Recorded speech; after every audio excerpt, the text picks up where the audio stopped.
The following is a presentation of the Golden Eagle Broadcast Network. Student-led, student-centered, student-serving. The pain, the sweat, the tears, but also the glory. Football season has started as a whirlwind for your Frederick Golden Eagles. They began the season 0-2, a little bit of a rough start, and have made a dominant comeback since then. Now sitting at 4-2, they've been slicing through defenses, smashing standing statistics. Welcome in to the Golden Eagle Broadcast Network. We're at Everly-Montgomery Stadium. We bring you the best live feed coverage of your Golden Eagles, hopeful maw of the Silver Creek Raptors. I'm Carly Evans alongside the one, the only Ian McKendry. Ian, how are we feeling for tonight? We are feeling great, Carly. Coming into a good game for both teams. Both teams coming off a big win last week. And I'm expecting a great fight from both teams tonight. Like you said, hopefully Frederick can maul over those Raptors. And it's going to be a great game. Like you said, it's an exciting one. Frederick on a 4-game win streak. And right now, Silver Creek, they're just barely squeaking by a victory over Greeley West last week, a 35-28 victory. But it's going to be a close one, I think. Both teams coming into tonight 4-2 on the year. So it's going to be a fun one. And let's get going. 100%. Ian, we kind of chatted a little bit pregame about what your Fowler focus is. What exactly are you focusing in on for this game for your Golden Eagles? Yeah, like I said in the pregame already, they're both 4-2 coming into tonight. Silver Creek coming off a hard-fought win against Greeley West, a 35-28 win. It was not a very easy win for them, and which is kind of interesting because Greeley West, they're not one of the top teams in the nation. So just watch out for that tonight. Frederick, both team on paper look very, very similar. Frederick coming off a pretty dominant win against Loveland last week. We were there at home covering that one. The team looked good. Dominant performance from the defense. Reno DiGesualdo, Marlo McCoy, a bunch of these other defensive guys had big games. DiGesualdo obviously 2 interceptions that game on 2 missed passes. But not just that, the offense looked very, very good too. Preston Kissinger threw pretty well. He only had a few opportunities to throw the ball, but he threw very well. Connor Betancourt, we'll talk about later on, he played very, very good as well. So I'm expecting both teams to just kind of go at it tonight. On paper, these are very similar teams, but the game's not played on paper, it's played on turf. So we'll see how this goes. Couldn't have said it better myself. The Fowler Kia pregame show is the place where we set the stage for everything you're about to see. Ian, let's get you ready for kickoff under the Friday Night Lights and break down your keys to the game. Yeah, my keys tonight, we start off constant pressure on Cachetta. His O-line is not the best. I've been watching film on them. They're not very consistent. He is under pressure, I would say, maybe 70% of the time. So he is always looking to try to roll out of the pocket. He's very similar to Gebhardt, who we saw last week, who will take off if he is under pressure. He does try to keep his eyes downfield. He does try to get the ball downfield, but it's hard for him when he's constantly under pressure. So for Frederick, they need to get downhill, get in that backfield. I'm expecting a big game from Colt Hoagie coming off the edge, a big pass rusher from the secondary, Marlo McCoy as well, who has been playing very, very well. He had a great game last week. Eric Ross, I'm expecting also to have a pretty good game too, coming in through the middle. But it's going to be overall, I think you need to get pressure on Cachetta, get it early, make him make mistakes, and get those turnovers like we had last week. My second key for tonight is run hard and often. We need to be running the ball this week. I was talking with actually Cody Salazar, who I'll bring up here in a minute. He talks about how they're going to be running the ball a lot. Look out for jet sweeps. Look out for these short. They're going to run that stack formation we saw a lot of. So expect a lot of Sonny, Jethniel Gonzalez as well. He's going to get into the ground game. But that just leads me into my third key. Cody Salazar is back, ladies and gentlemen. He's coming off the injury. Finally. Finally. He hasn't played since Broomfield. He played a little bit at Meade, but I wouldn't count it enough to be saying he played the full game. He hasn't been playing really since Broomfield, so he's back tonight. He is very excited. He is not the starter tonight, so he will be switching in with Jethniel. So just expect to see Cody Salazar come back. He's ready to go. I expect him to get some big play opportunities tonight. Feed him the ball. Like I said, run the ball hard tonight. Run it often. And then if it comes down to it, we can throw that play action in there. But he's excited to come back. Talk to him. He seemed all smiles today in trigonometry. So we'll hopefully see Cody Salazar coming back tonight. Well, Ian, I'm looking forward to seeing it all. Tonight's broadcast is brought to you in part by Fowler Automotive. From sales to service, Fowler is proud to keep you moving and to support our community schools. Fowler Automotive, driven by integrity, powered by you. It's football time in Frederick, and you've been watching the Fowler Kia pregame show on the Golden Eagle Broadcast Network, as we're going to send it down to the sideline now with the third member of our team, Izzy B. Izzy. Thank you, Carly. Good evening, everybody. Welcome to Montgomery Stadium. It's a beautiful night for football as our Frederick Eagles go up against the Silver Creek Raptors. Silver Creek is 4-2, and they're matched up with our Golden Eagles tonight overall for this season so far. Weather's looking a little cloudy with the temps around 70. Grab a seat and get rowdy. Back to you, Carly. Perfect. Thank you so much, Izzy. As you know, Ian, I am extremely excited for this game. This is actually the first time that I've ever been on play-by-play. I know, it's crazy for the years that you've been doing color. It's never crazy. done it before. Never got a play-by-play opportunity, but we're here tonight. Tonight's a night for opportunities. You know, Frederick is definitely going to take this opportunity to, as I put it earlier, maul the Silver Creek Raptors. It's on paper, we talked about it a lot already. On paper, these teams are so similar down to a T. Yes. I wrote down, you know, they both have over 150 rushing yards on the season per game, which is insane. Because Frederick, you know, they love to run the football, and the biggest piece of that is not just Sunnydale Pitts, but it's also Preston Kissinger and Gonzalez. And then I also talk about Eric Ross. Eric Ross had a good game offensively last week, 6 rushes for 23 yards and a touchdown.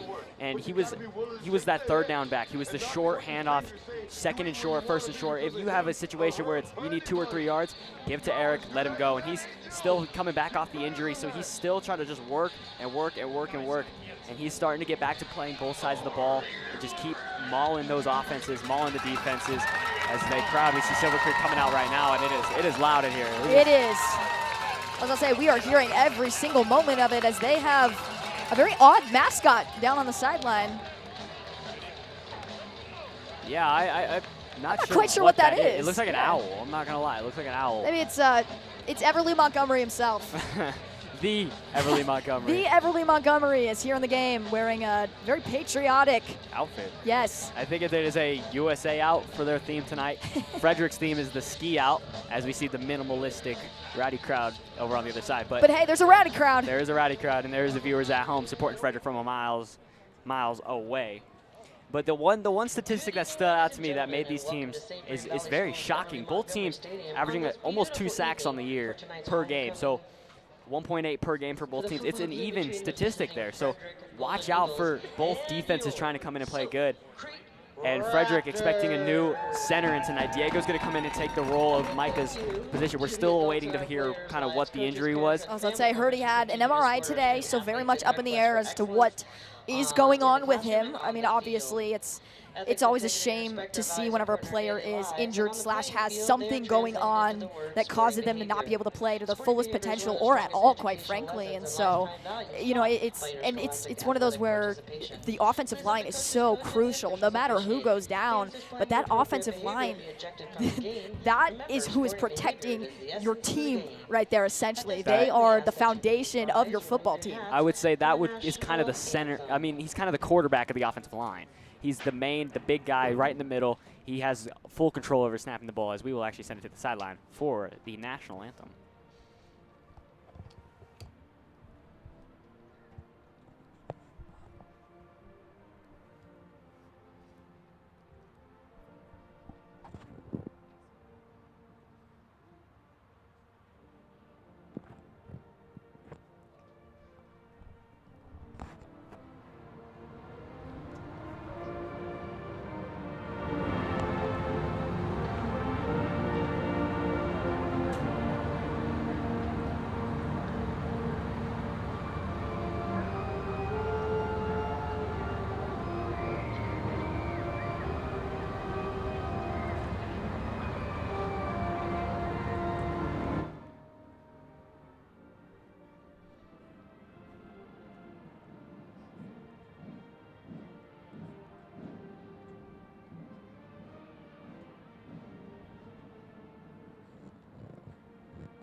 Thank you so much for that beautiful rendition of the national anthem. I think that was their band. Silver Creek's band's here tonight, which is good to see. Hey, props to them for sure. You don't really see the bands who come and play here. You know, Longmont, Niwot, Silver Creek, and Skyline, they all play here. You don't really get to see the bands come in. So Yeah. nice to see them show As I say, up, on the show rare out. occasion that this happened, as we're just about ready to jump right into this action. I am extremely pumped, honestly, to see this very toe-to-toe matchup. I mean, you talked a little bit about it too pregame, just that idea that these two teams are toe-to-toe, pretty much the exact same team.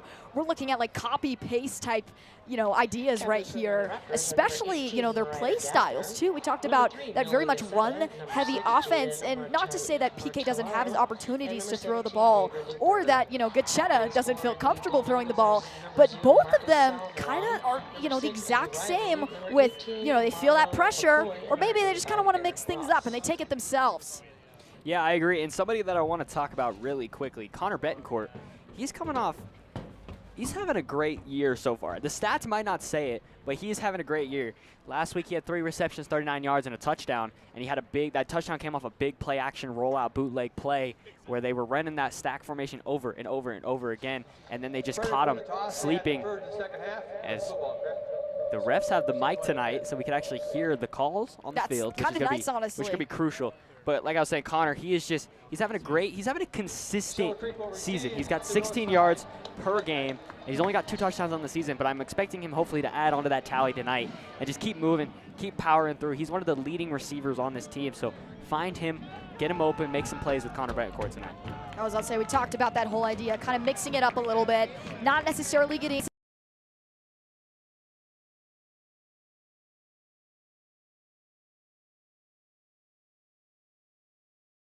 bit of problem, but at the same time there is that idea of they're going to have eyes on Del Pitts pretty much this entire game. I was talking with him. That was one of the things that he was nervous about, is they're going to have eyes all around him. They're going to be watching him like a hawk because they know the potential that he has and what they've seen in his prior games and just, prior playthroughs. And so they're going to keep, if not 2 pairs of eyes, multiple sets of eyes on him. And so it's one of those where that's something that I think Frederick has to be cognizant about, is moving the ball around a little bit more and opening those avenues for some of those players that we don't necessarily get to hear their name a ton.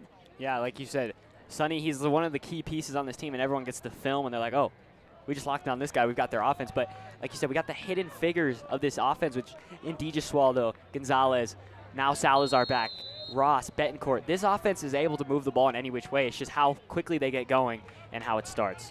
100% as Cahoon boots it away, and that'll be recovered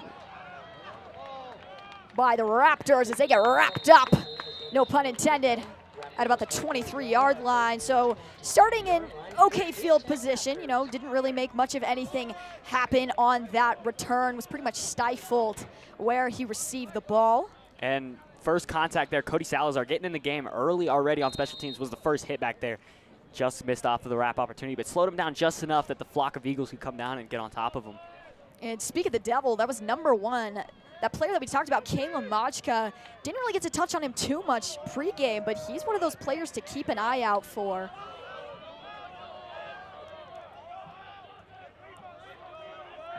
As we have Gachetta under center. Flag, that'll be a false start on the offense. That'll back them up. False start. First play of the game. Yeah, something that I noticed in their film is they like to run these double motion kind of plays, which you can't do that in this level of sports. You can't even do that in any level of football. You need to have 1 man in motion. They like to run the 2 men in motion. Not sure what happened there. They kind of just fell forward, but you got to watch out for that too. They get a lot of false start penalties first play of the game there. Yeah, so already costly mistakes as they will snap it and just hand it off right down the middle. Raptors not really getting much of anything, as that was number 11, Eli Stubbs.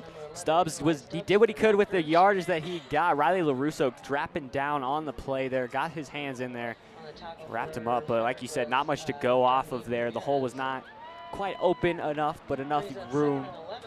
Gets 4 on the game. As this will almost bring them back to the line of scrimmage. We're looking at a 2nd and 11, so some ground to cover. If you're Gachetta, what are you going to do? As he'll snap it and just do that QB draw we see all the time. It will not pay off. I mean, my goodness, maybe made it back to the line of scrimmage. Frederick's defense, what a job of stifling that before anything could happen. Marlo McCoy, first contact in there, got 2 on the gain, and they like to do that too. They like that QB draw, and Gachetta's not afraid to run it if he gets the opening, and Marlo McCoy dropping down instantly, saw that it was the QB draw, not falling for any fakes from that Silver Creek offense. He's got Machka alone. Let's see what they can do as it's snapped. Gachetta feeling the pressure a little bit. He'll just tuck it and take it himself. Still going at the 40 before he gets brought down by a flock of Eagles. Reno D just swallowed, got a hand on him just about a yard before he got the first down, but he wasn't able to wrap him down, and Riley LaRusso was able to get in there and make the tackle. But a good-looking play design there. Like I talked about in the pregame, that O-line fell apart pretty quickly there, and Gachetta had to get outside, and he took off and did what he had to do and got, I think, 12 or 13 to get that first down. He's got twins on that left side. We'll see what Gachetta does. Snapped, already feeling the pressure. Frederick roaring in, as that'll officially be a sack. First sack of the game for Frederick. Marlo McCoy screaming off the edge. He wasn't able to get there, but Eddie Riley, a quiet name. We haven't talked about him very much this season, but he gets his sack there. Good job by Eddie to make sure he was not fooled by where Gachetta was going to go with it. Marlo getting the first, presence in the backfield made Gachetta kind of second guess himself there. And man, did Gachetta feel that pressure, as that'll back him up back to, once again, back behind that line by more than a few yards, 2nd and 15. How can Gachetta make up this ground as he rolls left. Directions are difficult sometimes. As he'll fire, and looks like Stobbs makes the grab. So that was a direct snap and just a straight rollout. It was the O-line shifts to the left, and I was actually talking to Marsing about this, about how they're going to try to open up as much opportunity for Gachetta to get things open, and they do that shift where the O-line completely shifts to the left on the rollout, and Stobb with a good job with just a short out route, got back to the line of scrimmage, sets up a 3rd and long though. Yeah, Gachetta starting to look a little antsy, honestly, early on, as direct snap to him. He's backpedaling, tries to find the screen through Stubbs. Yeah, screen pass there. Flag came flying in right as that ball released his hand, so we're going to expect to see a penalty here. We will see what the call is there. Yeah, it was tricky to tell what it was. Looks like few refs pulled the flag, though, so apparently it was very apparent. It looks like might have been an ineligible man downfield. It would be my bet. We'll see what the call is. So they call holding, so that's going to back him up. We'll see what Lloyd decides to do with it. I feel like he would decline this, make it a 4th. Yeah, if I were Lloyd, I would definitely decline it. Bring this in, he does.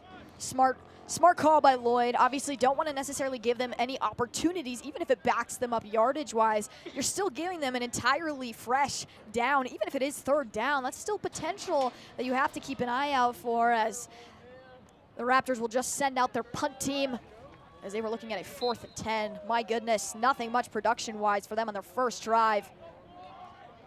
And a flag goes flying in immediately. As Del Pitt back to return, trying to cut it upfield, finds a little bit of an avenue, still going, and looked like a few flags were called, maybe one on each side. Yeah, Carly, we might get some offsetting penalties here, possibly a block in the back or a holding on Frederick. We saw DJ Swallow throw his arms up there, trying not to block, but they might call him for the block in the back there. My guess for the early flag was a false start or offsides on Frederick, but should be offsetting penalties if won by both sides, and they'll set up Frederick in their own territory. Del Pitts, I'm excited to see what he does early on. As, we talked about the pregame, that versatility of kind of opening up the playbook and allowing some of those other players to receive the ball who maybe haven't so much this season. I really want to see them kind of sling the rock a little bit more to some of these fresher names.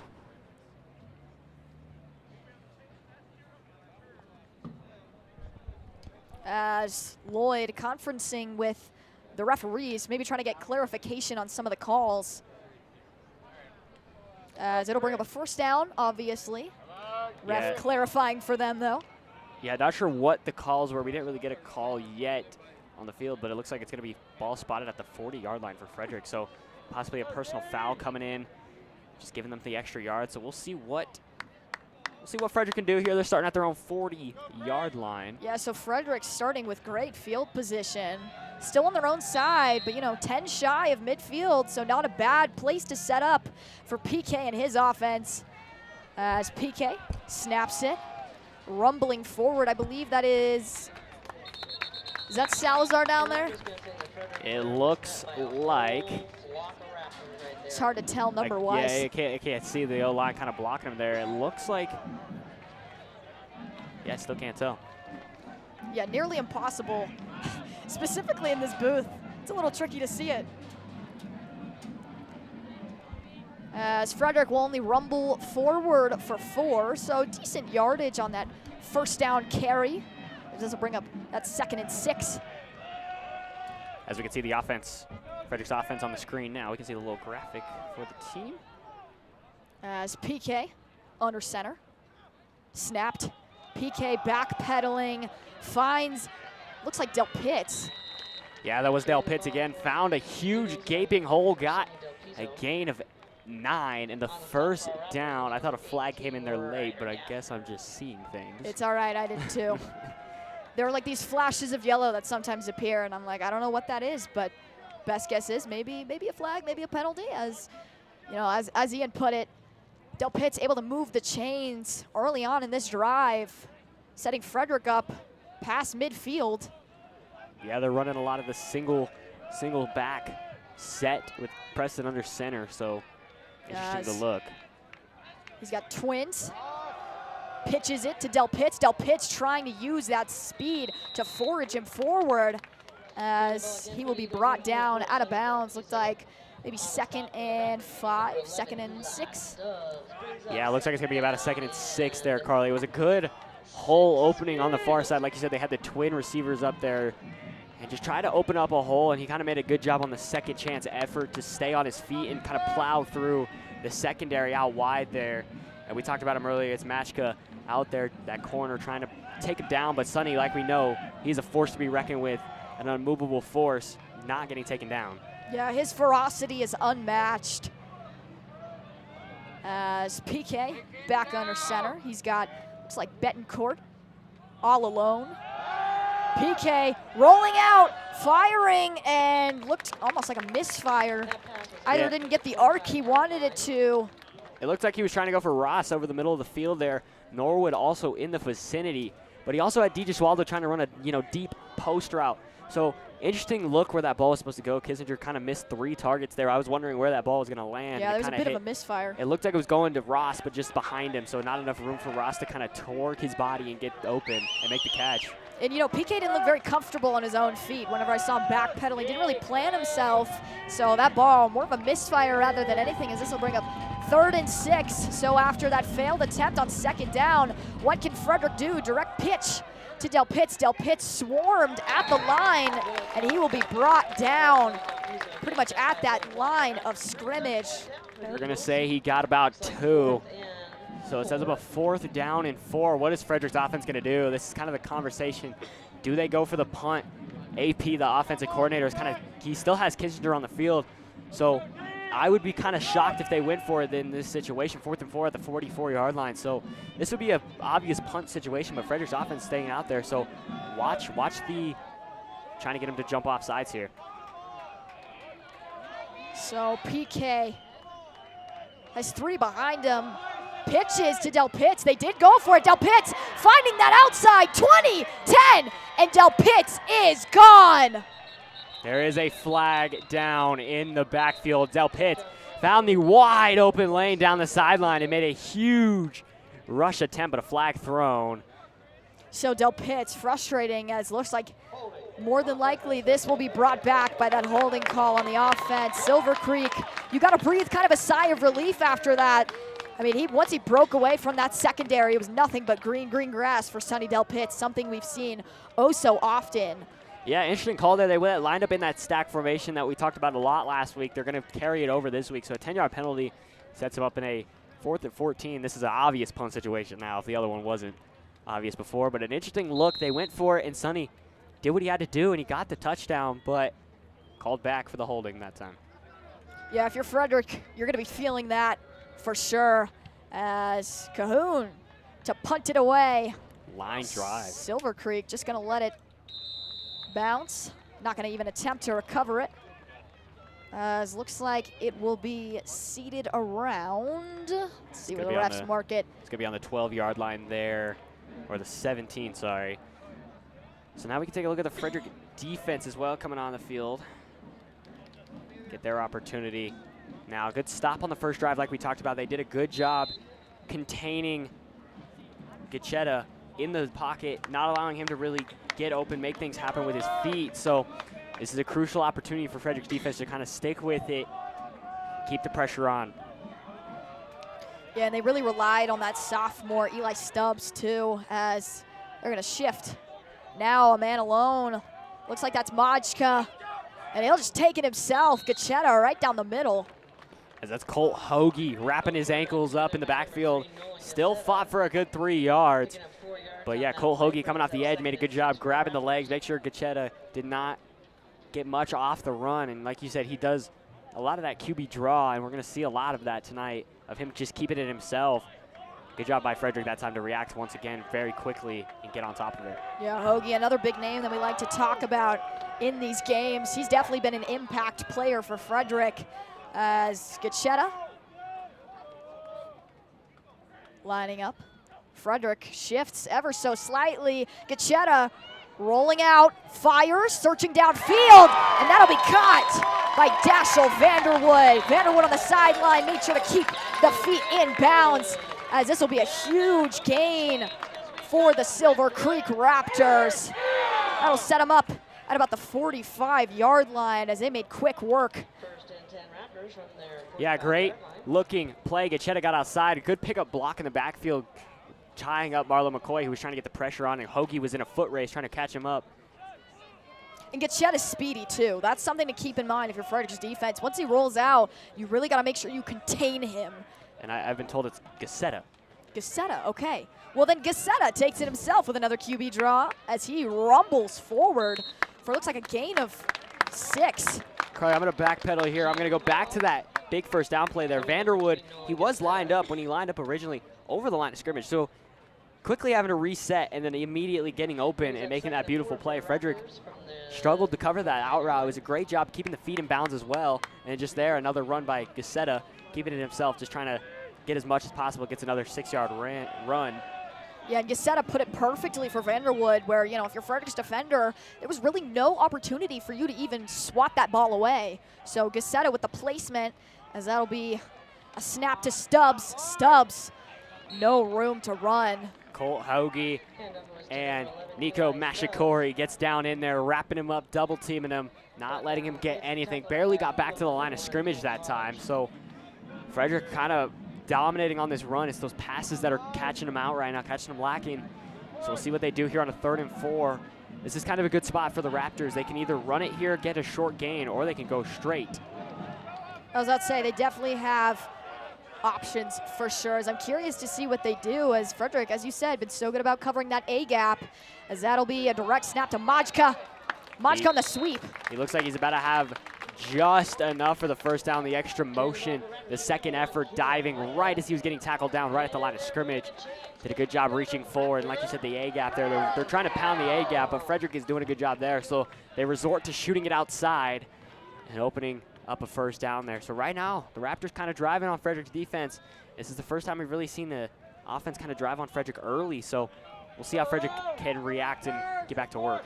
Especially with some of those big wins that we've been seeing from Frederick. They've just been so dominant that a team that kind of has their own explosiveness, we'll see what they do, as Lechuga snap to Stubbs. Stubbs trying to bounce it around to the outside, but he's met by a flock of Eagles, maybe a gain of 2 on the rush for Stubbs, as we've been hearing his name all night so far. Marcus Salmeron. We talked about him last time we were here actually at Everly-Montgomery against Silver Creek. Leading tackler on the team. He came flying from the safety position.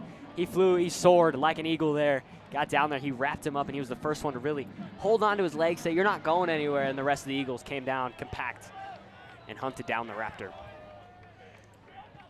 Perfectly said, as Lechuga motion man. He'll have Majka trying to sweep it around, and once again, Frederick is there, able to sniff it out. Yeah, maybe made it back to the line. Yeah, they adjusted that time. They were expecting the sweep. They saw the motion man, and they said, okay, it's going to be a motion. Watch the sweep again. He did a good job collapsing on the tight sideline there.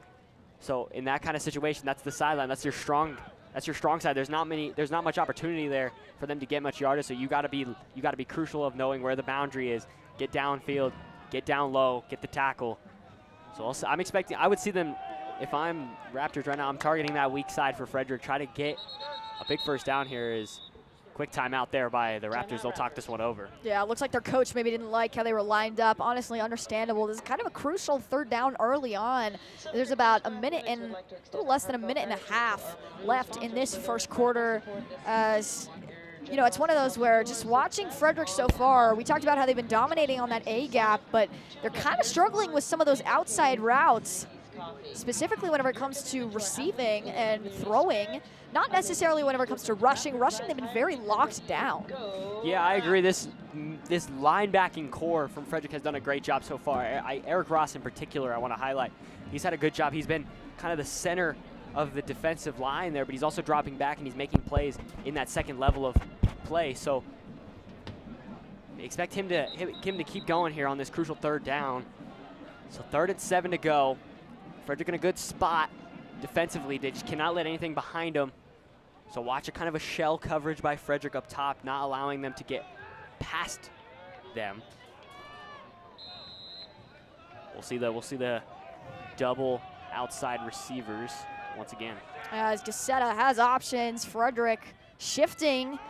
They're going to back off on the pressure, though. Gazzetta firing in traffic, and don't know how he managed to catch that in between. Looked like 3 or 4 defenders. Yeah, that was Colt Hoagie. I was expecting him to come down and rock his world. That's Gaffner, the tight end. He came in there screaming, and it was Salmeron behind him, and he just threw that ball perfectly in between the 2 secondary defenders, and they kind of pancaked him and smushed him together like an Oreo and took him down.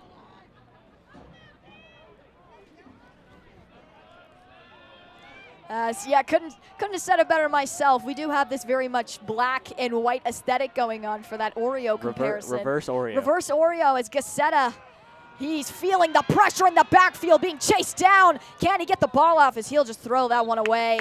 Didn't see any of his looks open.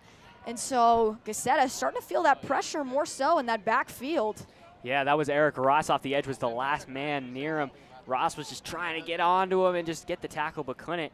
Frederick, again, they sent a blitz that time, trying to expect a run, but good job by Gazzetta to get it out of the pocket, get rid of it just in case of a dangerous situation. You don't want to end up turning the ball over in this kind of situation.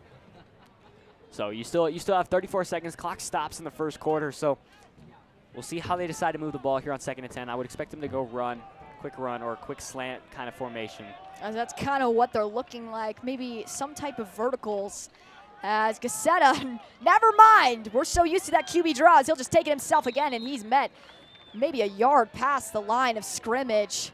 Ross saw it unfazed. They saw that, play action, direct snap rollout. And he tried to follow the shifting line, and then he tried to cut it back out of the field, and Ross was right there and kind of just gave him a big old bear hug and took him down. Said, "You're not going anywhere on my field," so sets up a 3rd and very long as they will wind down the end of the first quarter. Yeah, smart move to just kind of wind this down. Probably a collective sigh from both sides of the ball, and both teams just kind of, okay, we got to settle into the pocket, and if you're Gazzetta, settle outside of the pocket. We've seen him roll out quite a bit during that first quarter, as we will be right back here on the Golden Eagle Broadcast Network. Rocky students exist to build up the next generation, to live a life of purpose, influence, and faith. You see, we believe that when you discover purpose, you start to discover you have a reason to live. And when you discover you have a reason to live, you start to notice you have influence. And when you lean into that influence, you make an impact. This world needs people like you, the next generation, to discover your purpose and to decide today the leader you want to be tomorrow.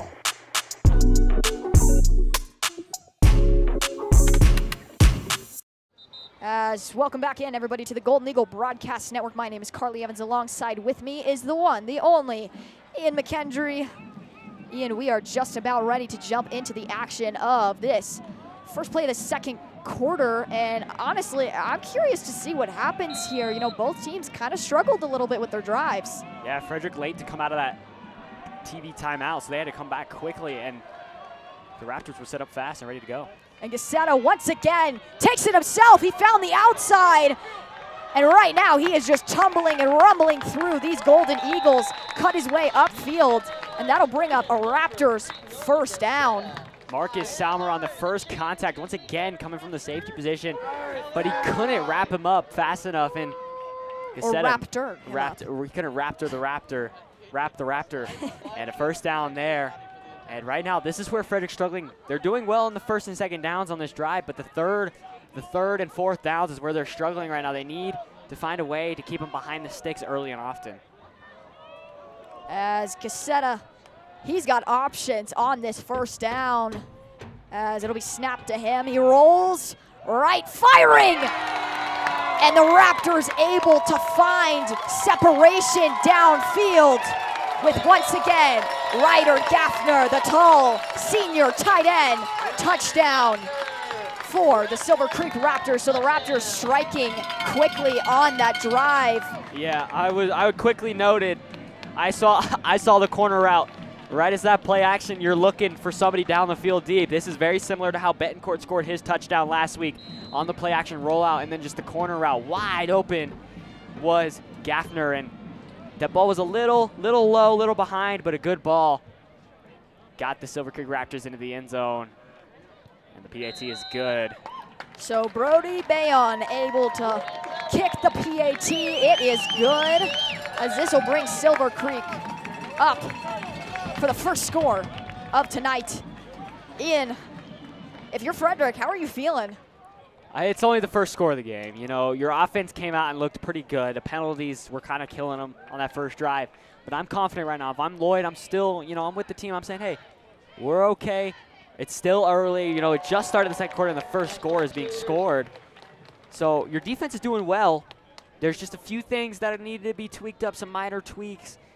And that's kind of the small things that you got to fix. You know, the broken coverage there. The safety did not come over the top and make the play that time. So quick early touchdown in the start of the second quarter. So if you're Frederick's offense now, you have to come back and respond. Is it a must go and score drive? I don't think so. But you need to make a statement on this drive. You got to get down the field and at least get 3, I think. Statement drive indeed, as if they don't capitalize on this next drive, it could start to turn a little bit dangerous if the Raptors continue the progression and rate that they're going at, as Frederick High School Booster Club carries on the long tradition of supporting the students of this community. The purpose of the Booster Club is to provide the funding and manpower for the homecoming tailgate celebration, the after-prom party, grants to student groups and clubs, as well as scholarships to graduating seniors. We're always looking for parent volunteers, so if you're interested in becoming involved, we would invite you to reach out through our website, fhsbooster.com, and click on Contact Us, or attend our next meeting in the FHS Library. If you're wanting to be more involved in the community and have a desire to do something that benefits the students of our community, we'd love to hear from you. Again, please visit our website, fhsbooster.com, and click on Contact Us if you'd like to get involved. We welcome any supporters, not just parents. The FHS Booster Club is a proud partner of GEBN. It took a very, very long time to get that kickoff team onto the field there. I know, I got through that whole ad. That's a long one, too. I'm curious if there was a little bit of conversations between a referee and the head coach of Silver Creek Raptors there. Interesting. Took him that long to get out there. As finally, after the long-awaited time period, Bayon kicks it away as Del Pitts is back to receive, trying to cut it upfield. Found a little bit of a gap. There was separation there, but the hole closed quickly, and that'll set up Frederick in not awful field position, about the 30-31 yard line. Yeah, great hole opening. Del Pitts kind of read it very well to try to find a way to, squeak through a little hole that wasn't really there, but he found a way to shoot through it, get a couple extra 2-3 yards on the second effort, and getting hit the run after the contact. So we'll see what Frederick's offense can do here with some good field position down at the 31 yard line. So how can they move the ball and hopefully try to get into the scoring tally marker? As PK and his offense, PK all alone in that backfield, shotgun. Empty set. As motion man, he'll just hand it off, fighting for a few extra yards, as I believe that was Jathniel Gonzalez a familiar name we've heard, and he'll manage to fight for, looks like, maybe 2 yards. Yeah, Jathniel, he tried to get outside, and this is what we talked about with the kind of sweeping runs early on, is this is what they're going to try to do, tendency to do, to try to get outside. And Jathniel did as much as he could, power running, trying to get through with some guys, and he did a good job there. You know, we talked about him, a good name we've known. He's filling in for the injured Cody Salazar and was for the last couple weeks. You know, seeing Salmaron not really in on the offensive side, so Jathniel has been a big player for this offense. 100%, so a little bit of trickery as they will just run Betancourt out of bounds. Looks like that'll be a first down, maybe a gain of a yard past. Looks like a gain of 12 on the play. So Betancourt rumbling down that sideline, tiptoeing his way for a first down for your Golden Eagles. Yeah, Betancourt listed as a tight end on Max Preps, but I see him more as a receiver, a slot kind of guy. He's got a bigger build like a tight end, but he's still so quick, so agile like a receiver. I see him more as kind of like a wing receiver, like a slot back kind of guy. Yes. Once again, all alone. Bit of trickery as Del Pitt, he gets swung down. Looks like a gain of 8 or 9 yards. Says this will bring up a second and very short. Yeah, you're going to give him 7 on the run there, maybe 6. But a good trickery, you know, you said Jathaniel kind of coming behind PK, trying to fake the pitch, and then Sonny coming right over the middle, sweeping, quick pitch to him, and did a good job getting the 6 yards that he needed and more. And he kind of got thrown forward by a Silver Creek Raptor, so interesting by them. Kind of did the opposite of, you know, if you're a Raptor, you don't want to throw him forwards. I mean, it's, you know, it's not chuck-a-duck. As second and short, PK sees something he likes. Over the middle, Del Pitt had a hand on the ball. It was just a few steps ahead of him.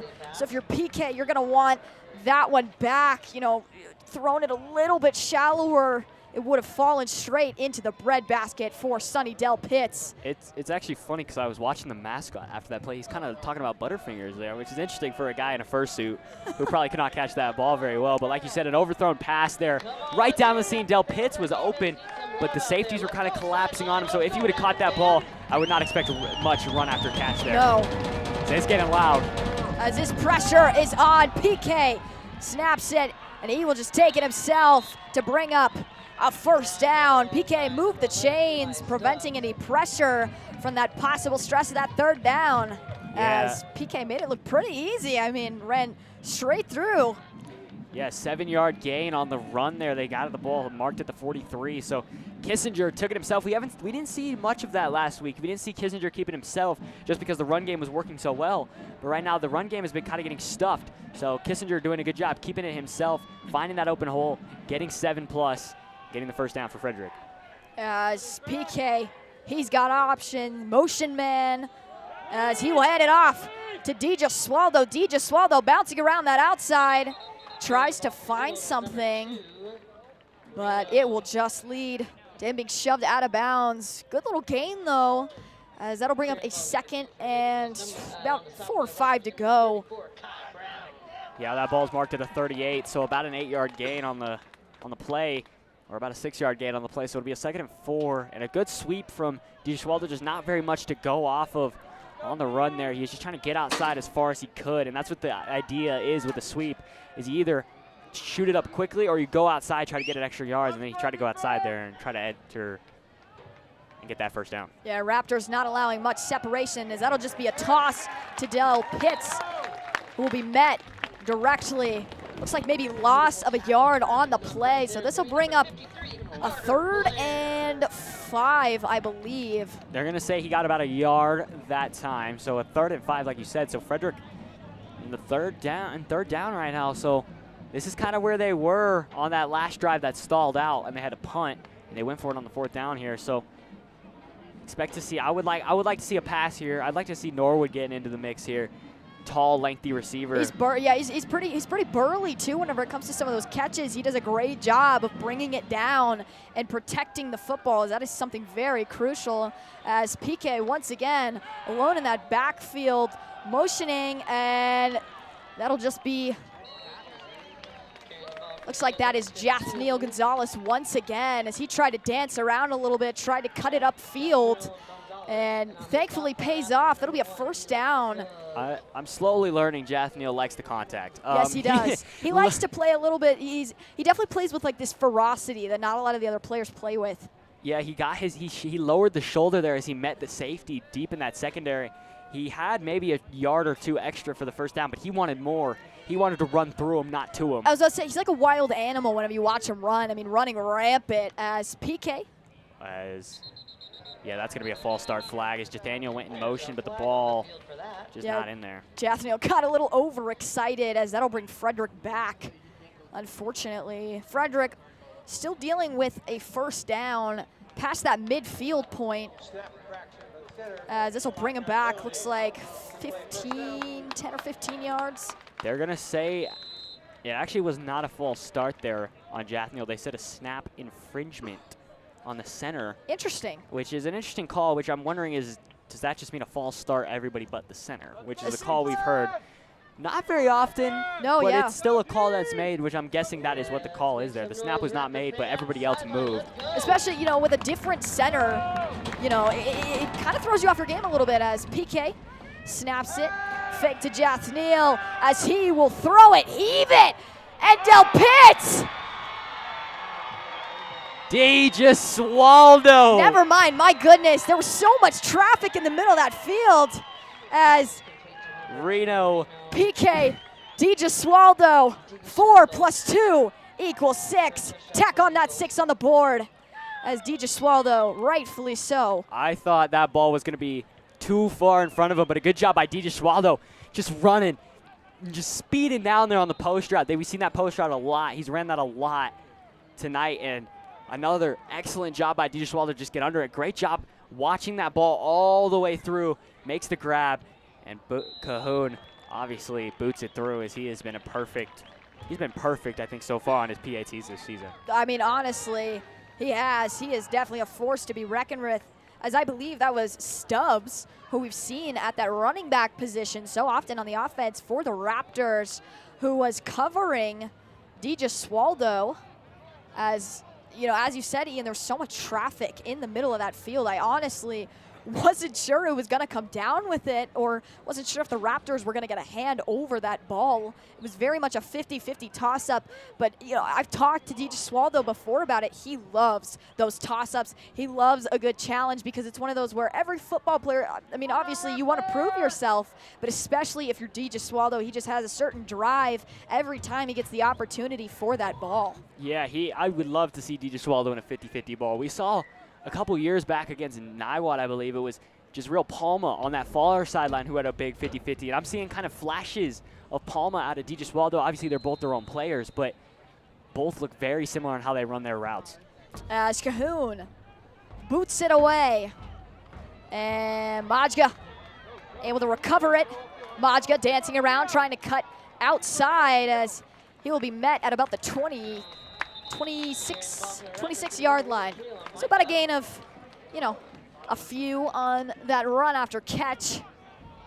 On the return, he got to about the 26-yard line. Good job on the return. He saw nothing on the right side. He cut it back to the left side and almost had an opening. He shot through his own guys, and I thought he was actually going to take that for more. But a good job by Frederick to get down on the legs and kind of ankle bite it. We talked about that last week with Loveland. They like to ankle bite. Good job by Frederick to get down low. I pulled up Cahoon's PAT stats. He's a perfect 22 of 22 on the season. That is impressive. Which now would be 23 out of 23 on the year, which is very, very impressive. The junior kicker did a great job of proving himself out there. As Gazzetta, he would just hand it off to Stubbs. Stubbs finding separation. Able to just cut it straight through that A-gap. Zooming. As looks like there is a Frederick player still down. It's Marcus Salmeron. He gets up pretty quickly, though. Salmeron's not afraid to take a hit, and he got back up, shook it out pretty quickly. It looked like he was a little shooken up. It looked like he got landed on, and they go hurry up. They're getting quickly back to the line. Yeah, Gazzetta making sure everyone is on the same page, as looks like he's got Ben Mess in the backfield. As snaps and hands it off. Not much there, maybe a gain of 3 or 4 yards, as this will bring up a second and 6. Yeah, Ben Mess trying to get the run there that time. They coming in for Stubbs after that huge gain on the first down play. And, yeah, it was just a short game that time, but those are kind of the runs, the rough and tough runs that you'd like to see out of an offense. You want to keep them burrowing, keeping them moving. Just stay focused here. As I'll say, biggest piece, is just making sure you're wearing down the opposing team as Gazzetta. Flags are thrown quickly. It should be a false start if they stop the play dead. As yes, that'll be a false start on the offense, so that'll bring them back. So after 2 back-to-back plays of gaining yards, even though, that last one that we saw was just like a minuscule gain, it's one of those where now they're backed up behind that original line of scrimmage. Now looking at, I believe, a 2nd and 12. So Gazzetta got to make up for some lost ground as this clock, something to keep in mind, it's still ticking. Still got about 5.5 minutes, so plenty of time if you're Gazzetta, but if you're Frederick, got to be cautious if you allow them to score in this drive with limited time. As Gazzetta, he'll just take it himself, trying to find separation in the middle of that field as Frederick able to sniff it out before anything really opens up for Gazzetta. Gazzetta, man, he loves that quarterback draw. Yeah, it sets up about a 3rd and shorter. That penalty kind of looked like the Frederick penalty back on the first drive with the holding, which backed him up and ultimately forced him to punt. So a 3rd and not as long, but it's still going to be a 3rd and 7. So a deep, they're back to basically where that original line of scrimmage before the false start penalty was. Yes. We'll see what they kind of do. They have a 4 verts look, 2 wide receivers on both sides. We'll see what they try to run here. As Gazzetta, and searching, feels the pressure. Somehow, some way, stayed on the feet. Oh my goodness, I believe he is about a yard shy, and I think it is all thanks to Colt Hoagie as he was able. Yeah, Dom Ramirez came from the backfield, grabbed him from behind, and like you said, Hoagie came in there after the fact and got him down behind the line of scrimmage. Ramirez did a good job getting pressured in the backfield, and it's going to be a 4th and 1. I'm expecting them to go for it here. I wouldn't see why not. At this point, yes. This is definitely 4-down territory to go for as about 4 minutes. Clock still ticking. I'm expecting a similar play again. Watch the QB draw here. As Gazzetta, will he take it himself? As Del Pitts, don't know how he got there that quickly, but my goodness, able to force the incompletion. Came flying and screaming on Gazzetta's blind side. Gazzetta didn't see him coming. Del Pitts, you got to be proud of that as they just stopped Silver Creek on a 4th and 1. Turnover on downs. Was a very, very interesting call there. They went for the play action pass and tried to roll them out wide, get a quick throw for a gain of about 2. It looked like they were trying to go with the tight end on the flat route, but like you said, Del Pitts screeching off the side. And Del Pitts, I have not seen him play much defense this year. And for him to get in the backfield, he's blitzing, which was amazing. He did a great job getting back there and screaming by, and then got. You almost didn't even tell that he was there until you saw him screaming in on that side. That pass almost got to the intended receiver, though. Good job by Del Pitts to get the pressure on and make him have to throw quickly. As PK in your offense, you got to definitely have a lot of momentum after that, as that is Jathniel Gonzalez once again. Still on his feet. As he will rumble forward for a gain of about 8 yards on that first down. This will bring up a 2nd and very short for these Golden Eagles as, clock sitting at about 3.5 minutes until half. They're going to give him 9 on the run. Jathniel, he ran a dude over. I saw that. He looked a little bit like Ezekiel Elliott out there with the 15. Some Ohio State Ezekiel Elliott coming out. Feed the rock to Jathniel Gonzalez tonight. Still have not seen Salazar come in on the offense just yet. As PK, he'll just take it himself, making quick use of those trusty legs. As this will bring up a 1st down. Gain of 4 by number 4 there. Preston Kissinger 4 for 4. Doing a good job there. Fakes the pitch with Jathniel. They're getting Silver Creek to bite on these motions and these quick, fakes and play actions. They're getting them to bite on it pretty quickly, which is opening up the opportunity for better opportunities for everybody to open up the games. I was gonna say lots of opportunities all around as he has option.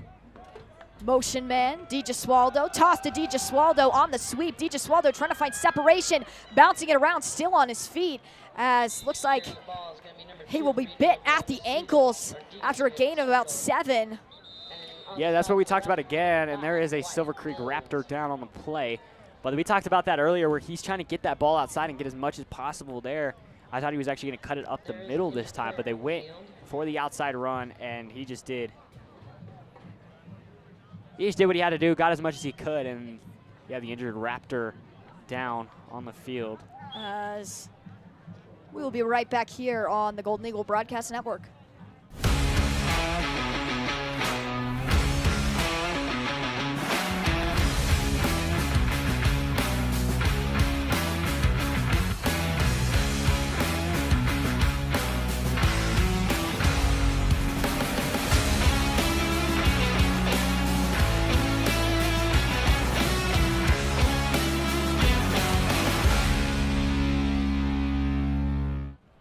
Welcome back to the Golden Eagle Broadcast Network. My name is Carly Evans. Alongside with me is Ian McKendry. Ian, we see some of these Frederick players, most of these Frederick players, and coaching taking a kneel for the injured player down. Yeah, it's just a respect thing. It's a mutual agreement that both teams kind of bring into a game, and you love to see that from both sides. You love that mutual respect. This is a game. Everybody plays it, and it's when you're playing that game, you got to understand it's not just about you and your team. It's about everybody else on the field. And when someone's down like this, you never, ever want to be hasty or too hostile to the other team because that could be one of your guys. And we saw it last week with Frederick, and they knelt for him too. We're not going to talk about it much more, but it's the respect thing that both sides are bringing in. It's the mutual respect, and that's the one thing that is so amazing about sports is there is a mutual respect. Even though you're going to want to go out there and take each other out, play after play after play, but at the end of the day, this is a sport that everyone's coming together and playing. And we see, both sides taking a kneel. Which, as you said, just that respect thing, I think it's, as you said, in sports, it's such a big concept that I think, no matter the sport you take with you is that sportsmanship, right? And, that's why you have calls such as unsportsmanlike conduct. There are things that are just better left unsaid / undid or not done in the first place. And it's just a show of respect for either your own team, for yourself, or for the opposing player. Because as you said, it goes both ways. If you were to flip the script and this was a Frederick player, it's one of those where you would hope the opposing team would kneel too. So, beautiful way to put it. As yeah, it is a scary sight when a guy is down for a considerable amount of time, and like it is right now. So, we will see how much longer this goes on before something happens. Agreed. But like I said, sportsmanship is some of the biggest key pieces to any sport. You got the handshake line at the end of the game from any sport here in at least at the high school level. You see it in the NFL too. You see in quarterback coming in and meeting in the middle, coaches coming in and giving shake hands, players after the game, staying together, talking to each other. It's just a respect thing that is vital for every sport to be as successful as it is. Like you said, hopefully, this player is okay. Can't really tell who is down right now. Agreed. Can't read numbers from here. But it is a hard sight to see. 100%. And this game has been relatively fascinating, I would say, so far. Besides some of these things that are happening, obviously this a problem if you're Silver Creek. Specifically, looked like maybe one of the D linemen, as those are crucial players for your team, specifically your defense. You need those guys. Those are some of your most crucial keys to that defense. Yeah, I'd like to add on to that, like the trenches. That is the hardest spot to be in on an offense and defense. Both the Agreed. lines are. That is such a hard position to play, especially because there's so many bodies in the middle of the trench, and we see running backs and quarterbacks and everybody that go into the trenches and go into the middle of that field get injured a lot of the time, and this is another situation of that where we see some trenches possibility and an injury there on the D line.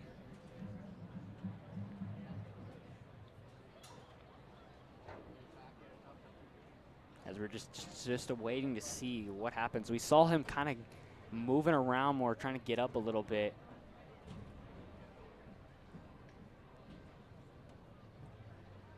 As we do see, they do have an ambulance here there's always one, at least somewhere, at a high school stadium in case of Yes. something in this case. So we will see that start moving its way onto the field. And a very scary, scary sight to see. As we will be right back here on the Golden Eagle Broadcast Network.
So welcome back in, everybody, to the Golden Eagle Broadcast Network.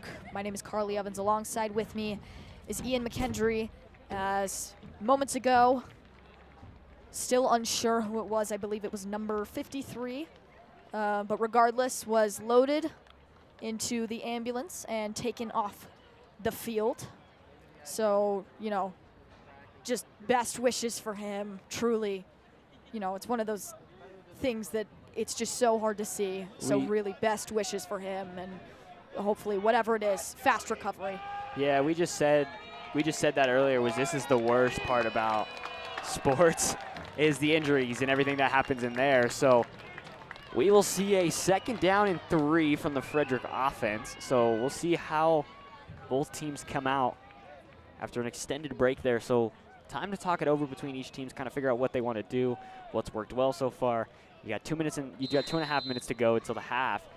So we'll see what Frederick comes out. It felt almost like a half before the half a little bit. I mean, little break. Yeah, exactly. So if you're Frederick, what are you planning on doing as PK snaps it, handoff, as racing around to that outside. That is Del Pitts once again able to secure the 1st down as they are moving. Yeah, good run there by Del Pitts. Just found the hole, kept going, kept his feet moving, and that's something that they talk about a lot, is just make sure you keep your feet moving. Don't stop running until the whistle blows. 7-yard gain on the play. Huge pickup by Del Pitts. Already, though, I'm loving how Frederick is slinging the rock a lot more to some of their different options. As he's got DiGesualdo all by himself. PK fires quickly to DiGesualdo. DiGesualdo trying to dance around to the outside. Hit the spin move on his defender. Looks like that was Stubbs on the coverage, but he will be taken down. Not much after the catch. Good 12-yard gain there by DiGesualdo. Just a small little 5-yard slant route. Made the catch and then got the yards after catch. He got the extra 7 after that. Is the 2-minute. We're under 2 minutes now, so this is the crucial time for Frederick. Do they want to waste the clock out here? They do. Clock is running pretty quickly as we're at about 1.5 minutes. PK all alone.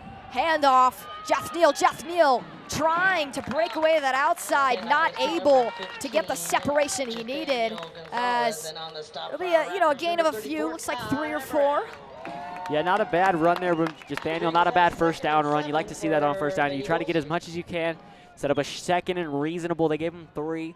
So ball marked at the 17. I would expect Frederick to kind of start moving with a little bit more urgency. They're under 1 minute now. We'll see what they decide to go with here.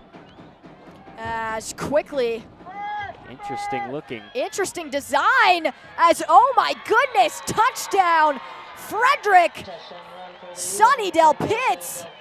What a way to make quick work of the trickery as Frederick responds quickly after that extended period of time. As that was a very interesting formation there, Carly. It was a direct snap to Jathaniel. Jathaniel faked it to Kissinger, and here comes Del Pitts screeching around behind him. It was kind of a triple play action, kind of rollout play, and then he just pitched it straight off Del Pitts, and Del Pitts went down the far sideline and just did what he did what he does, as Can Cahoon send it through the uprights once again. As Cahoon, a perfect 24 for 24, as number 24 scores the touchdown for your Frederick Golden Eagles. Yeah, that was a huge play from Frederick. Brought out some hickory-dickory trickery. And it was interesting because it looked like it might have been a bad snap because that did not look intended to go to Jathaniel, but it did. It went straight to Jathaniel, and he faked it to Preston Kissinger and just gave it to Del Pitts. And Del Pitts does what Del Pitts does, runs it outside, gets the touchdown. But interesting play call, interesting drawn-up play there. It had me AP. confused. It genuinely did. It was almost like a Philly special type thing where you wouldn't see that anywhere else. I mean, very much, if we see more of that, Frederick got to make that something signature for them. We'll call it the Freddie special for now. Yes, I was about to say, copyright that. If you're listening, Frederick, copyright it. Aaron Paddock, the offensive coordinator, we'll see. I don't know if it was him who drew that up or if it was Coach Lloyd, because that doesn't really seem like a Lloyd-type drawn-up play, but a great job by whoever drew that play up and a great execution from Frederick to just get that ball in the end zone. And Cahoon obviously doing Cahoon things. Bigfoot Cahoon, as they call him. As Cahoon set to kick it off. Silver Creek, you've got under 50 seconds left before this first half winds down as Majka returns it. Stutter step, trying to find a little bit of separation and gets met by a flock of Eagles. Looks like about the 26-yard line. He broke a few tackles there. You return it from the 1-yard line, so interesting looking return. I would personally left that back and let it drop into the end zone. But an interesting looking design is 14 unanswered points from Frederick right now, so we'll see what Silver Creek decides to do here on first down with 40 seconds to go. Yeah, like I just said, you know, very short time period for these Raptors to possibly lace together a drive.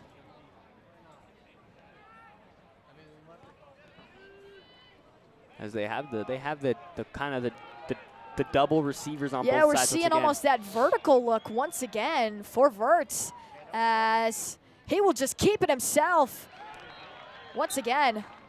Now, we said his name once, not twice, but 3 or 4 plus times. Colt Hoagie in there in the backfield did a great job. Number 1 just getting back there, wrapping up, doing Colt Hoagie things.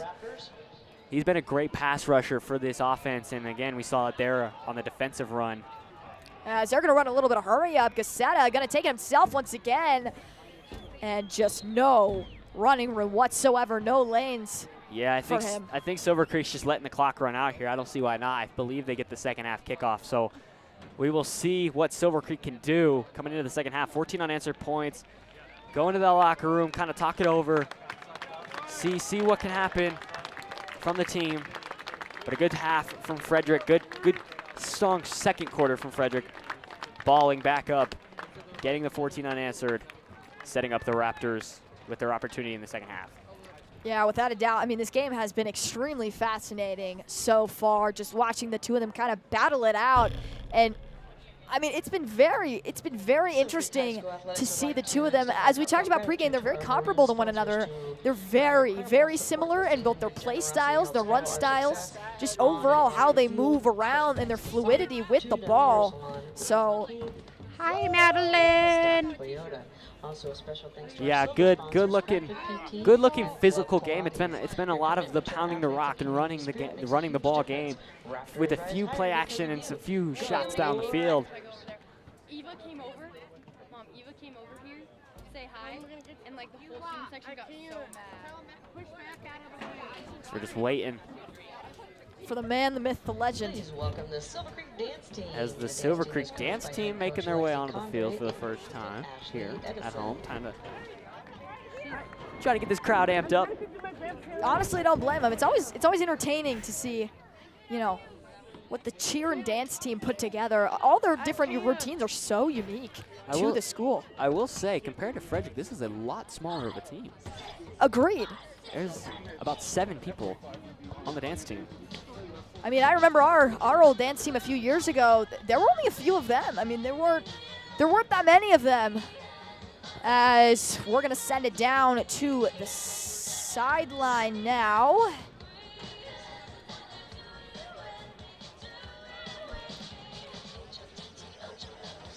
As we're just gonna send it down to the sideline now with Izzy B here in a minute. But before we do that, looks like we weren't able to secure the interview, but that's all right. We'll find our groove once this game ends. I believe we're getting a player interview afterwards, but just limited time, obviously. Don't want to take up too much time for coaching and players, as we're going to be right back here on the Golden Eagle Broadcast Network. Hey, Kyle Michael here with Michael Real Estate and Remax Momentum, and I'm here at my office in downtown Frederick, Colorado. As a Colorado native and a resident to Frederick over the last 8 years, we truly understand the entire Carbon Valley and Colorado market. With offices in Frederick, Brighton, and Westminster, I covered the entire Front Range area.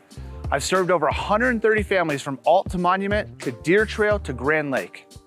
As a small business owner myself, I understand how much time and effort it takes to be successful, which is why I continue to support local businesses, schools, and nonprofits through our Sip and Support series, coat drives, and other events. I value hardworking individuals. It is my mission to continue giving back as much as I can. We would love to serve you or your family. Give us a call, 303-944-4191, and go Golden Eagles.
Rocky students exist to build up the next generation, to live a life of purpose, influence, and faith.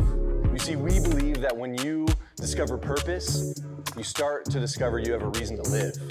And when you discover you have a reason to live, you start to notice you have influence. And when you lean into that influence, you make an impact. This world needs people like you, the next generation, to discover your purpose and to decide today the leader you want to be tomorrow.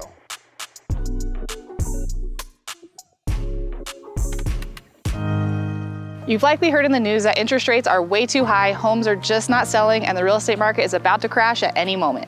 Hi, I'm Kendra Badgekar, your local real estate expert, and I've been serving Carvin Valley and Northern Colorado for over 7 years, and I've got some good news. The truth is, there are several creative finance options to get your interest rate down to a much lower rate if you're thinking about buying a home. And yes, homes are taking a little bit longer to sell, but with the right marketing strategy, they are still selling for a great value, so your equity is safe. If you're thinking about making a move this year, let's grab a cup of coffee and talk about the best way to get you there.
Hey, I'm Jake Marsing, social studies teacher and advisor of the Golden Eagle Broadcast Network, and you're watching.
Welcome back in, everybody, to the Golden Eagle Broadcast Network. My name is Carly Evans. Alongside with me is Ian McKendry.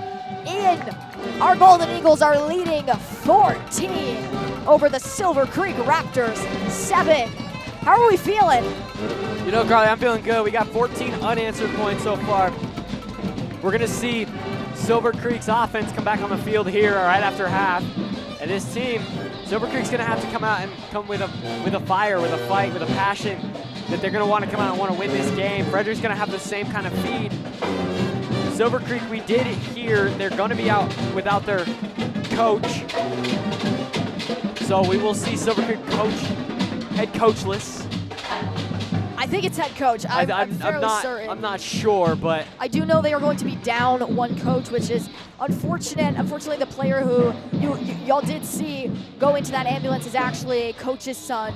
So a little bit of a correlation there. So if you notice, maybe Silver Creek going to be a little bit rattled going into this second half, as you know, that's definitely a huge impact possibly on the outcome of this game, as you know, even some of the Raptor fans, you see them definitely shaken up from something like that. It's a little distraught, and it's something that is fair enough to be distraught by.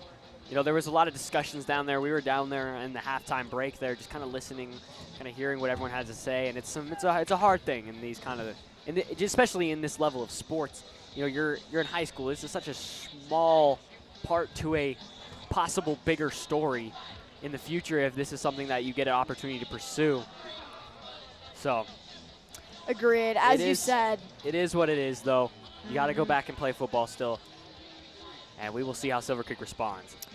Yeah, 100%. And it's one of those where, as you said, it's just a smaller part in a bigger story, a story that has yet to be written, especially for so many of these young athletes. I mean, you look at and then overall, if they wish to pursue sports even further on in their careers, that's something that you don't necessarily want to be stifled, especially at this level. Yeah, I mean, some of these kids have been playing football since they were little tykes, since they were little 4-year-olds, little younglings, but some of these kids are just now playing for the first time in their careers. Like, this could be their first season, or this can be their second season. You can't really tell where everybody is playing at and playing from. But it's all the same kind of thing where the story is just now being written for some of these guys. As we will actually see the Frederick offense on the field first. Silver Creek got that kickoff. So we will see how the Frederick offense responds. They put up the 14 points in that second quarter, especially later in the second quarter. So they really opened up the door for unanswered points. We'll see the kickoff here from Silver Creek. Try to open the door. Brody Bayon with the kickoff as Frederick's offense will be on the field, Carly. As Carly has come back nuggetless, and she's a little sad. Everybody else is eating Chick-fil-A, and poor celiac Carly can't eat the chicken. That's okay. We push on. As we'll see the kickoff here. As Brody Bayon, number 80. 80 as a kicker is such an interesting number. That is very interesting. That's something you hear every day. As the kickoff is away, and it's a pretty deep kick as it is returned by Hoagie. Hoagie finds a bit of separation on an outside, plants the feet, delivers a firm blow, and able to secure a few more yards after the hit. Although Hoagie is a defensive weapon, that dude is also so fast, so quick, so agile. And we saw it there on the return. We don't get to really see him with the ball in his hands very much and try to run. He is so quick. He is so fast. And he did exactly what he needed to do on that return. Got it out to the 35-yard line. Such a beautiful return by Hoagie, setting up Frederick with a pretty good field position to start the second half. Yeah, and when we do see him with possession, it's typically on the defensive side whenever he, picks it. So definitely a new look for Hoagie. Haven't seen that in a little bit as they are lined up in a pretty bunched formation. PK just going to toss it off. Looks like that is Handoff is to number 24, Sunnydale Pitts. Yeah, and couldn't tell if it was Jaff Neal or not. They have a very similar running style, and you can tell when Sonny's running the ball because he has this intricate running style where he is so fast. It seems like his body's trying to catch up to his legs and how fast he's moving. But a good run there gets the first down. Gets him out to the 47, so a nice little 12-yard gain. So it was first and 10 again. As first down, PK and his offense moving as he'll just pitch it to Jathniel Gonzalez. Gonzalez trying to move with his blockers around the outside as he is brought down at about the 45-yard line of the Raptors. There is a helmet flung all the way to about the 30-yard line, as we have some fans not very happy about. Yeah, clearly a little miffed about that. Not really sure what happened, but 70's gonna have to come off, and you can't play back-to-back snaps right after your helmet pops off. So. I mean, understandably so, as that'll be Thomas Van Loon, who will come off and be replaced there for a minute by Jaden Martellaro. I hope I pronounced that correctly, as PK pitch around the outside. Looks like Del Pitts once again tried to find the gap, and Silver Creek not having it. Jager Lupberger with the takedown. Del Pitts a little frustrated after he got down. He got a little frustrated. Lupberger did a good job getting down there and making the tackle, but we saw Del Pitts kind of fling the ball at the ref there. Not really just like a short toss. He's frustrated. He's feeling it. He's not getting those big rushes like he usually does. So we'll see what happens there. Agreed, as once again, PK fakes the toss, and he'll just hand it off right down the middle. Looks like that was Gonzalez. Big boy Eric Ross. Never mind, that was Ross, the fullback. On the fullback dive that time, and he does what he does. And we talked about I didn't even see him mixed in. Yeah, this is a formation they like to run in the stack, which is you'll see Sonny's hands go up like he's going to catch the pitch, but really they'll just slowly hand it off to Ross, and Ross is good for a solid 4 or 5 yards every run that he gets the opportunity to go, because he's so hard to take down, and we saw it right there. I mean, that's really, truly what you want your fullback to be there for, those tough, hard-running plays, as PK with the snap hands it off to Gonzalez. Gonzalez finds a little bit of separation. He took a shot there right at the end, kind of on the shoulder, close to a helmet contact play. Got to the 30-yard line, though. Good, strong run from Jathniel. He's finding a way to still be moving, even though he's being corralled by these Silver Creek defenders. He's doing a good job of just keeping the legs moving and just keep running. Agreed. That ferocity that we talked about previously, as this will bring up just barely a first down for these Golden Eagles as they are moving on this opening drive for the second half. PK tries to find it, and Del Pitts, did he get the feet in? Yes, he did. What a grab by Sonny Del Pitts, making that looked like it was very uncomfortable. He's catching that in a way where he's turning his body, but his hands are out here. He's also exploding up with the legs. Pretty much his entire body's working on that play, and a good job by him catching the ball, one, but also getting the feet down, staying in bounds, extending that play, getting the first down. Agreed. He made sure to plant the feet at the very end of that play. Beautiful execution from PK to Del Pitts as Frederick lining up. PK with the snap, fakes it to Jathniel. PK looking downfield, finds Betancourt. Betancourt with the reception. Looks like a gain of about 6 or 7 yards. They'll give him 9 for Betancourt, as that was a very interesting play. I really thought he was about to chuck that ball deep for DeSwaldo on the corner route, as it looks like Cody Salazar's in the game now at the running back position. They put Jathniel out for a minute, let him get a breather. Let Cody Salazar have his redemption arc for his senior season. This is what we talked about. It's the ankle. It's the same ankle as it was last year that ended his season. It's slowly built up this year, and it came in quickly. So we'll see him in the offense now. He's been sidelined and just waiting his opportunity. PK was all alone in the backfield, hands it off to Salazar. There is a flag, but Salazar pushes upfield. Will the first down hold, or will it be brought back? I believe it's going to be a holding on Frederick. That was a strong power run by Salazar, which is great to see as his first carry back, exploding. Yeah, so second down, this will bring Frederick back. As that's such a hard thing after a big explosive play like that to have to back your offense up. We saw it earlier with Sonny's touchdown, his first touchdown, where he had to get backed up because of the flag. This one backs him up quite a few yards that time. especially, if you're Salazar. Probably a little bit of frustration too, First play coming back in, and then boom, all of a sudden it's being brought back. So Cody's not a man who gets very flustered very easily, so he will be back. As a little bit of trickery, tosses it. And on to Del Pitts. Del Pitts dancing around, and finally it's taken down by a culmination of a few of those Raptors. Looked like that was Eli Stubbs on the inside, who went for the low tackle. Stubbs is leading the Raptor pack. The Raptors hunting packs, and they kind of threw him. It was kind of a Derrick Henry kind of throw, trying to keep his way going with the stiff arm, and he did a good job extending the play with what was given to him.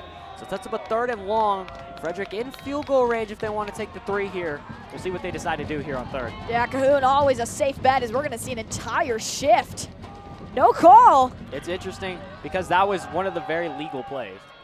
As PK tried to get the first down. Did he stretch far enough? Looked like maybe he was a yard shy, give or take. Maybe inches. That's one of those harder calls as a referee, to watch the illegal shift. You just gotta be calm with what you do, as they're gonna call the running clock. It's gonna keep going. No call.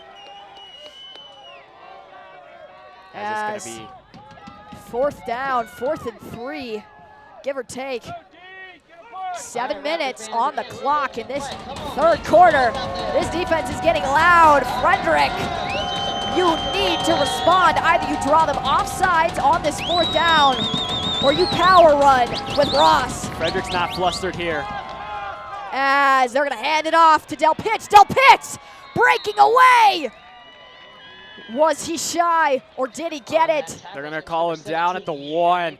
And like I said, they are unfazed. Frederick knows that they're gonna get loud. It's a 4th down. They converted. Now they are, I would say 2 for 2, but they are now 1 for 1 on 4th downs, and that was a huge play by Sonny Del Pitts to keep his legs going.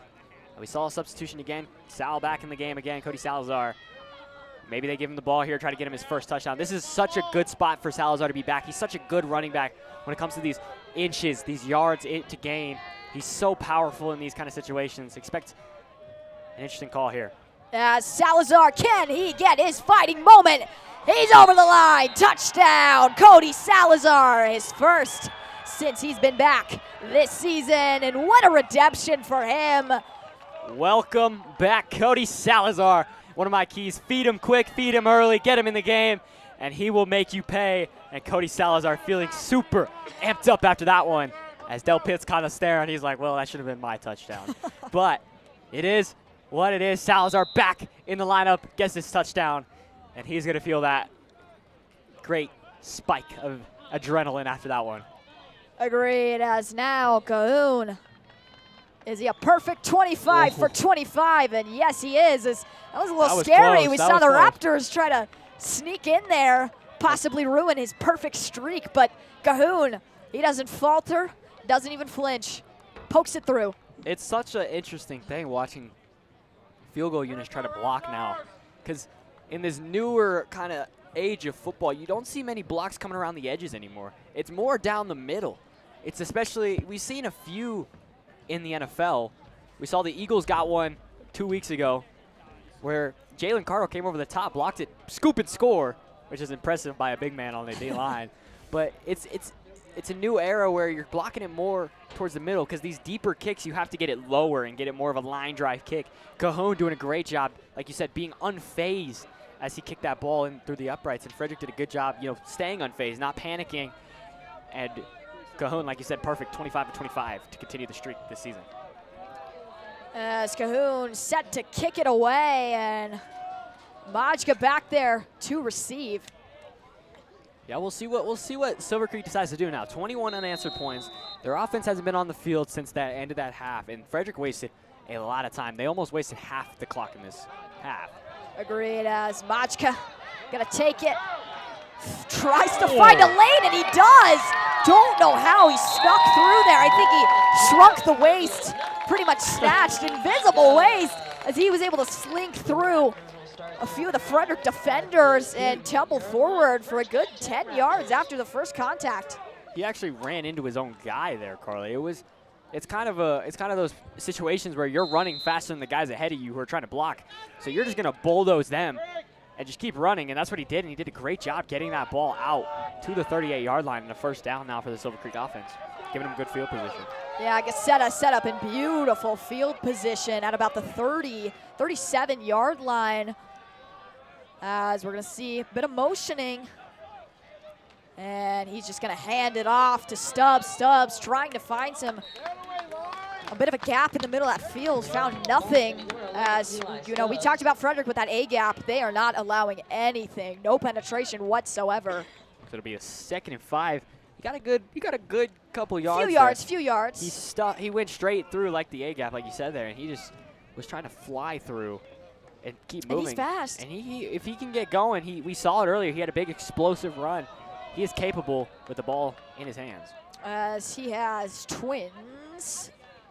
Motion though, as Stubbs gonna get it once again. Stubbs barreling forward for the first down. He got about 7 on the first, and this is that formation. Frederick's running it right now too. They play action into the handoff, and a big rushing gain as they go hurry up right back out. I mean, if you're Gazzetta in your offense, you got to respond, and you got to respond now. Gazzetta with the QB draw, going to take it himself, trying to bounce off of the big-bodied O-lineman in front of him. Pays off for about 3 or 4. This is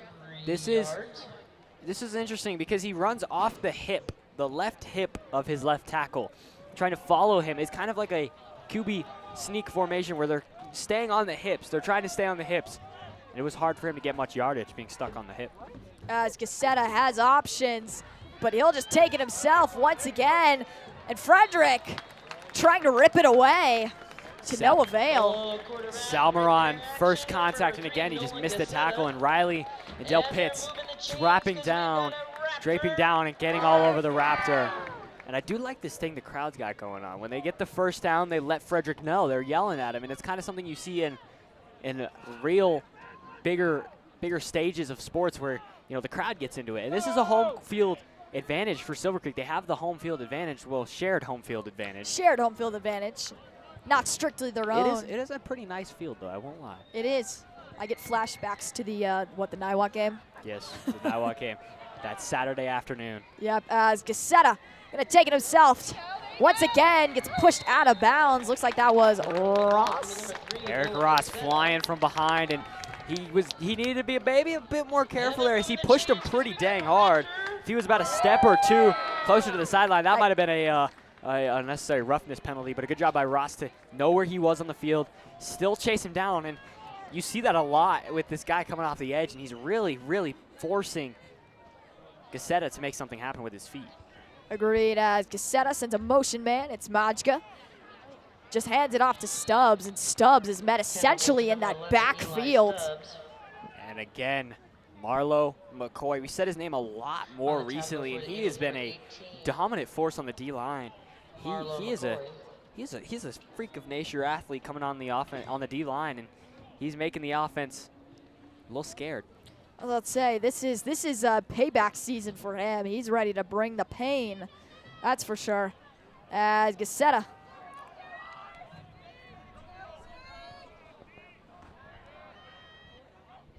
Gazzetta sends a sweep with Stubbs. Stubbs trying to bounce around to the outside. Carrying the ball again for the Raptors, number 11, Eli Stubbs. As no separation there. This will bring up a 3rd and long. Yeah, barely got back to the original line of scrimmage. They actually lost a yard on that first play. So they got back to the original line of scrimmage. Sets up a 3rd and long. So kind of mentally reset the body now. Kind of take a minute and try to figure out where you want to go with it now. 3rd and very long. Agreed, as he has 3 big names lined up wide. Stubbs, Majka, and I believe, trying to see who that other person is. I believe that is also Vanderwood, as he just decides to run right through the gut. Number 3, Nolan Gazzetta. And Gazzetta. It was a low snap there, Carly. And Kyle Rarden was the first to get the contact there. And like you said, 3 big names out there kind of throwing Frederick off with the trips right, trying to get them to cover that instead of focusing on the low QB draw. But that snap was very low. That was at his ankles. So it might have been an intended pass play, but since the low snap, he took off. panic took off, and we see that a lot. We saw that kind of out of Trevor Lawrence against the Chiefs, Carla. That was a, yes, we a very did. interesting touchdown. I can picture it very vividly. We don't need to rub it in my face, as obviously Gazzetta and his offense lining up to go for this 4th and short. Fakes it to Stubbs. Stubbs still running. Gazzetta right through the middle. Runs it through Frederick's gut, and he's able to pick up the first down. I will say Frederick on these later 3rd to 4th downs have really struggled covering Gazzetta, because they're trying to find if he's going to throw it or run it there. In a 4th and 4 kind of situation, you would not expect a QB draw, and that's exactly what they went for, and a good job by him to keep going and just keep piling through as this quarter getting closer and closer to winding down, Carly. Yeah, a little under 2 minutes left in this 3rd quarter. Obviously, Gazzetta and his offense still trailing by 14 as he'll take the snap, being chased by Del Pitts. He doesn't see it, and he'll roll out, and it'll be intercepted. DeGesualdo with the pick. And they say he was in. I'm seeing a guy right in front of me saying he was out of bounds, but that was very close. DeGesualdo, this looked like his pick against Gebhardt, that last interception he had, the 2nd interception, where that ball was just misplaced. And frankly, it looked like the receiver just stopped running his route, and that ball went straight to DeGesualdo. It was Vanderwood who was keeping going, trying to get there, and that ball was picked off, and obviously a mistake there. So we'll see what they talk about there in the huddle after that one. Agreed. If you're Gazzetta, you're going to want that pass back without a doubt. DeGesualdo once again continuing his tumultuous performance. He has been on a streak, Carly. He's been playing very good defensive ball. And blocking. He's just continuing. Yeah, he's doing a great job in every aspect of the game they want him to play. Agreed. As PK will just hand it off to Del Pitts. Del Pitts fighting, bouncing off of guys as he neared the first down marker. Looks like he was about 3 shy. They're going to say he's about two-ish yards shy. Give or take. Give or take a couple, but like you said, DeGesualdo on a tear right now defensively. That's his 3rd interception in 2 games, which is very impressive from DeGesualdo. Agreed. Don't mean to interrupt you there. It was a very close interception too. It looked like he was just barely keeping those feet in bounds, but a good job by him to locate where he was and keep the feet in bounds. Agreed. Frederick still running that exact same stack formation as we see PK rolling, and he's going to fire deep downfield. Oh. Yep, that's going to be a pass interference. And that'll be pass interference on the defense. This crowd is furious. Well, the issue there, Carly, is I would be furious too, but Eli Stubbs, he didn't turn his head in that situation. He's looking, and that is right in between Norwood's hands as he's trying to grab that ball. Stubbs is keeping his hands up. He's keeping his hands up, which in most cases will not be a pass interference, except for the fact that that ball did hit Norwood's hands, and it was just about an inch short. But this is tough. And I mean, it sent the entire crowd in an uproar. Pass interference, defense, offense, those penalties will offset. Oh, so actually offsetting penalties. They had an ineligible man downfield, so as the ringing is continuing here, it is not a great. As we have some very unhappy fans. There's some very unhappy fans down below. Yeah, we can hear that from here. It is not happy. I mean, they're gonna give them the yards. So it was offsetting penalties, and then I'm not sure what the 3rd call was there. It looked like it was a 3rd call that would have gave Frederick the yardage. So interesting call. Yeah, so obviously Raptors, maybe a little bit of firepower behind them with that upsetness from that call, as we're going to see Gonzalez get wrapped up in that backfield. So yeah, this team is pumped. And they're fired up. Yes, they are. And I mean, rightfully so. Whenever you think about it, it's one of those where, I apologize, it seems like you could very much hear the language that the is being spoken. the coarse language that was being spoken. I completely apologize for some people's potty mouths, I guess one could say. The French being spoken.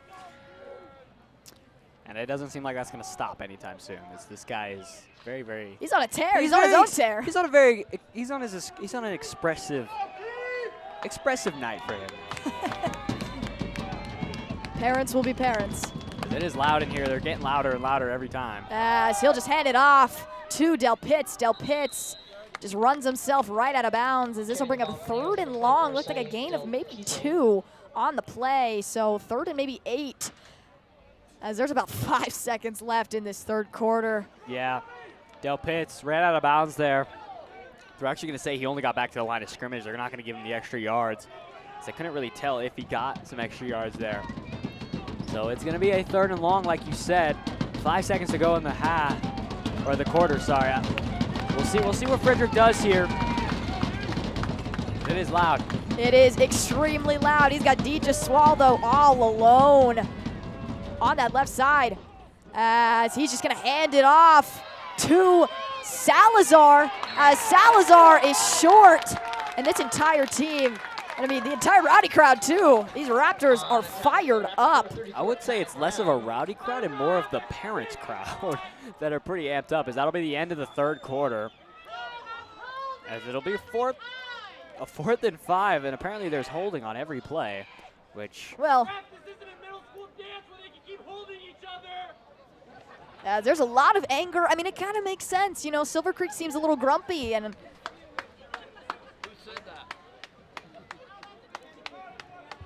as this little crowd that's right in front of us is, it's a lot of, it seems like family friends.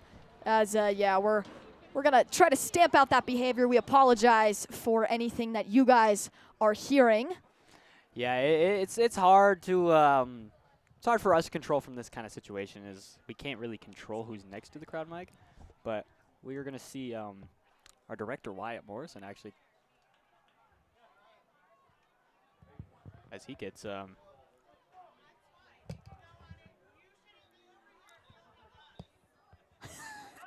as some anger from the Raptors, as we might get jumped here. I'm a bit worried. We might be jumped by an entire flock of family members. All I'm gonna say is scoreboard.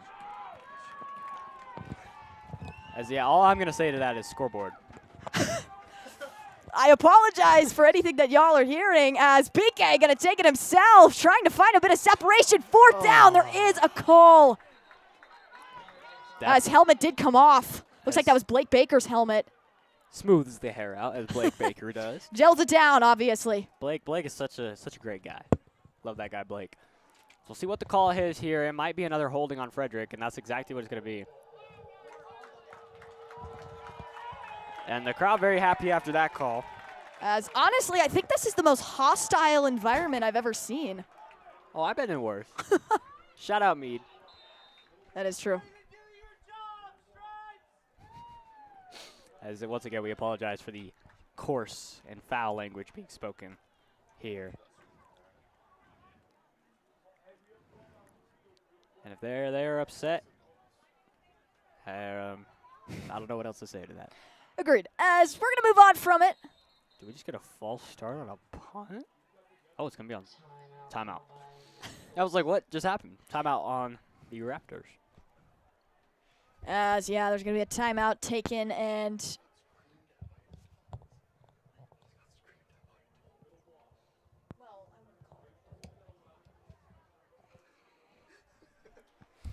timeout taken. Smart move, honestly, because we are starting to sense a bit of a momentum swing, a little bit of the pendulum moving back towards the Raptors. They've had their fair share of those moments where we felt that pendulum swing, but they really haven't taken it and gone with it. That's the big difference I'm sensing. The thing is with this defense has been playing pretty well. I won't lie. They have been playing very, very well. They play pretty strong trying to stop whoever has the ball. But the offense just has not been moving the ball to the extent that they need to be. They've had a few scoring opportunities, but it just hasn't come to veil for them, like you said. As a fair catch on the return that time. As yeah, smart move to take the fair catch. Frederick was gonna sniff it out pretty quickly. So we'll see the offense hobble back on the field once again for Silver Creek. We'll see what they decide to do here.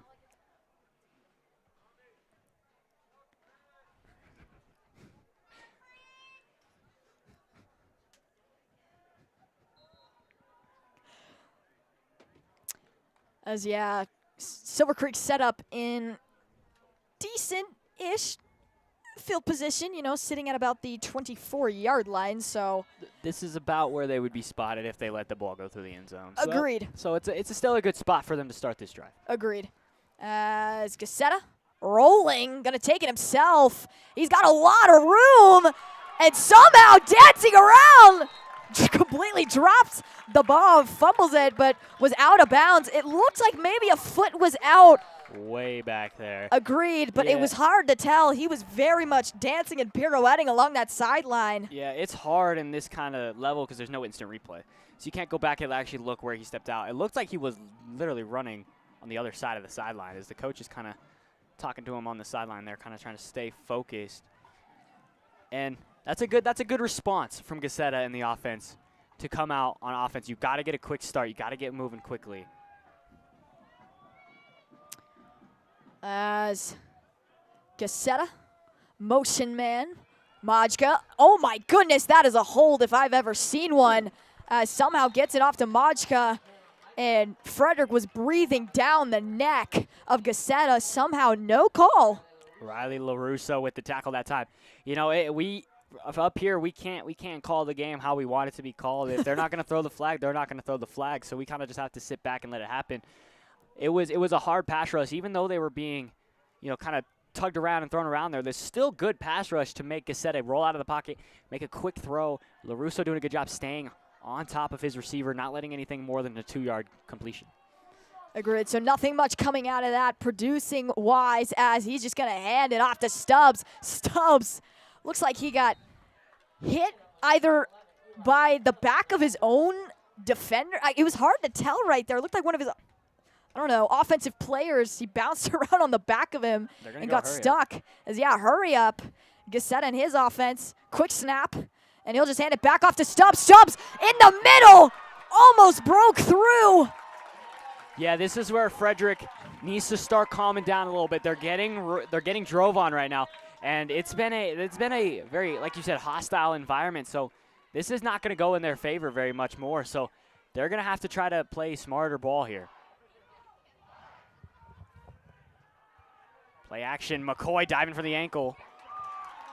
As once again, another completion. Gazzetta making quick work of this drive. He's really weaving this thing together. This is dangerous if you're Frederick. At this point, they are moving. Gazzetta running hurry up once again. Constant hurry up. Frederick scrambling to get on the D-line there. And once again, Stubbs gets possession. This time, Frederick. Salmeron flying from the safety spot, doing a good job playing where he played.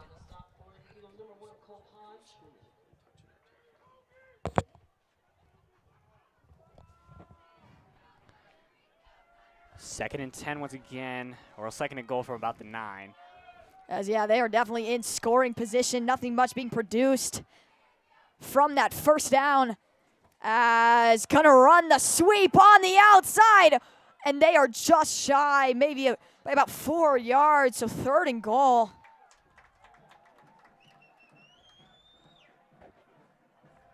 So 3rd and goal opportunity now for. As I believe that was Alexander Schultz, number 6, on that sweep. They're going to run another. Hurry up. Gazzetta going to take it himself. Tries to find it. The pile is being pushed. They're going to call him short. They're going to call him at the 1 there. It's going to be an interesting decision what they do here. It's now 4th down.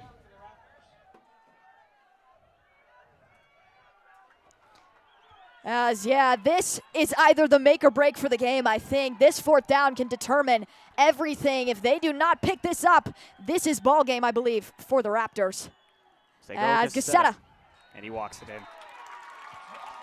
Pretty much untouched. That's a hard situation if you're Frederick's defense. You got to stack the box.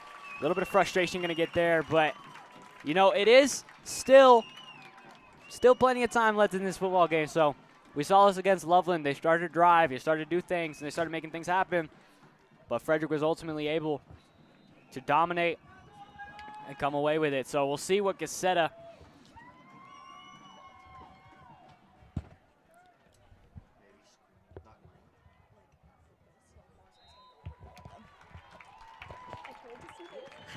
as the PAT is good there. So 14-21.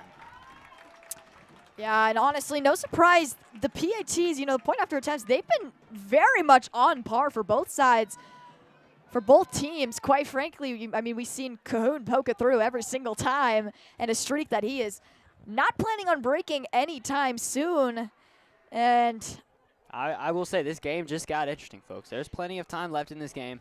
I think if you're Frederick right now, this is all about response and what you do. This is going to be a very run-heavy drive if you're Frederick's offense, I think. It's going to be a lot of Gonzalez, Del Pitts, Kissinger keeps, Eric Ross. I think watch out for a lot of the runs. You're going to want to kill the clock here. You don't want to give them the ball back in this situation. You want to either go down and try to get some points on the board, but also waste a good amount of time so they're not getting back in this football game. Agreed. I was about to say, biggest thing that you want to do right now is make sure that you are wasting time to the fullest of your potential. Run that clock until it hits that beautiful 0. Yeah, Frederick has been in a lot of these close games, Carly. We saw it against Loveland last week. They got the touchdown late, which made it 21-10, or made it 17-10, or whatever the score, 14-10 or something like that. And they played very, very good defense. We saw the late interception by DJ Swaldo to get them in the situation to win the game. So it's just how this offense is going to come out and respond. It's all about responding to the criticism and the fighting that they're putting up right now. So once again, the kick team is very, very delayed when they go to kick this ball off. Yeah, they seem to, be misfiring whenever it comes to kicking it off in particular. Or they're playing strategic and taking the time. Maybe there's a little bit of strategy behind it. Honestly, wouldn't put them past doing something like that.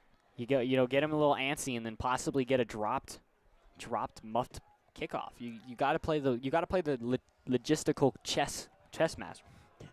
As Bayan's gonna boot it away and send it to Del Pitts. Del Pitts gonna return it.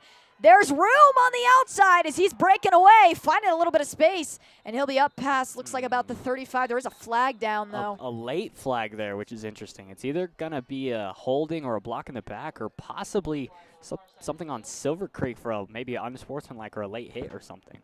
We'll see what the call is here, Carly. Yeah, that was an extremely late flag. Curious to see It's going to be on Creek. Face mask. Face mask on Silver Creek, so that's an extra 15 tacked onto the return. Well, and the thing is as you start to get, we talked about this before in certain games where you're very antsy. This is a very close game. This is a competitive game. Every single game is obviously going to be competitive, but specifically in a game like this, some of those costly mistakes start to appear the later it gets in this game. They're going to start getting more desperate is Yes. the word I'd like to use there. They're getting desperate. They're trying to get anything they possibly can, and the face mask is what came there. So we'll see what they try to do here defensively. As PK just going to toss it in the backfield to Del Pitts. Del Pitts tried to find the lane, and my goodness, he's able to secure the first down for Frederick. Move the chains. He is just straight up running it right down their gullet. We saw this against Silver Creek. It's something about this field for Del Pitts where it looks like he's just playing Madden. He's running around, running rampant, he's just not going down for an answer. He's just going to keep running, keep moving, and we saw it there, and he just did exactly what he needed to do. Yeah, beautiful way to put it. Del Pitts really has orchestrated his own plays for himself. As PK motioning Del Pitts, fakes it to him. This is something we've seen, that's Ross. Ross takes a man down with him. Ross gets airborne there. As they, like you said, we've seen this a lot. It was a quick give. I actually thought Del Pitts had the ball there, Carly. But Ross kept it himself and did a great job just piling forward, getting 9, and sets up a very second and short and almost a minute taken off the clock. So this is exactly what Frederick wanted to do. Yeah, no, smart play design, honestly. And Ross, glad to see that he's getting the playing time he deserves. He is quite the fullback to watch. He missed a lot of time, Carly. He really wanted to get back on the field, and he is happy to be back. And finally, Del Pitts going to take it himself after that quick pitch from PK. This will bring up a first down, moving these chains quickly.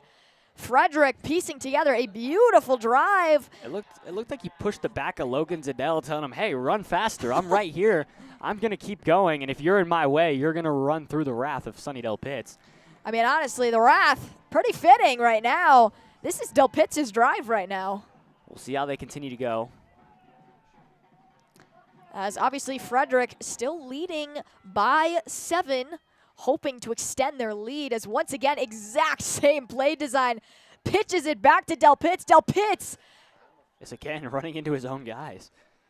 honestly, I don't think anybody's going to go fast enough for Del Pitts.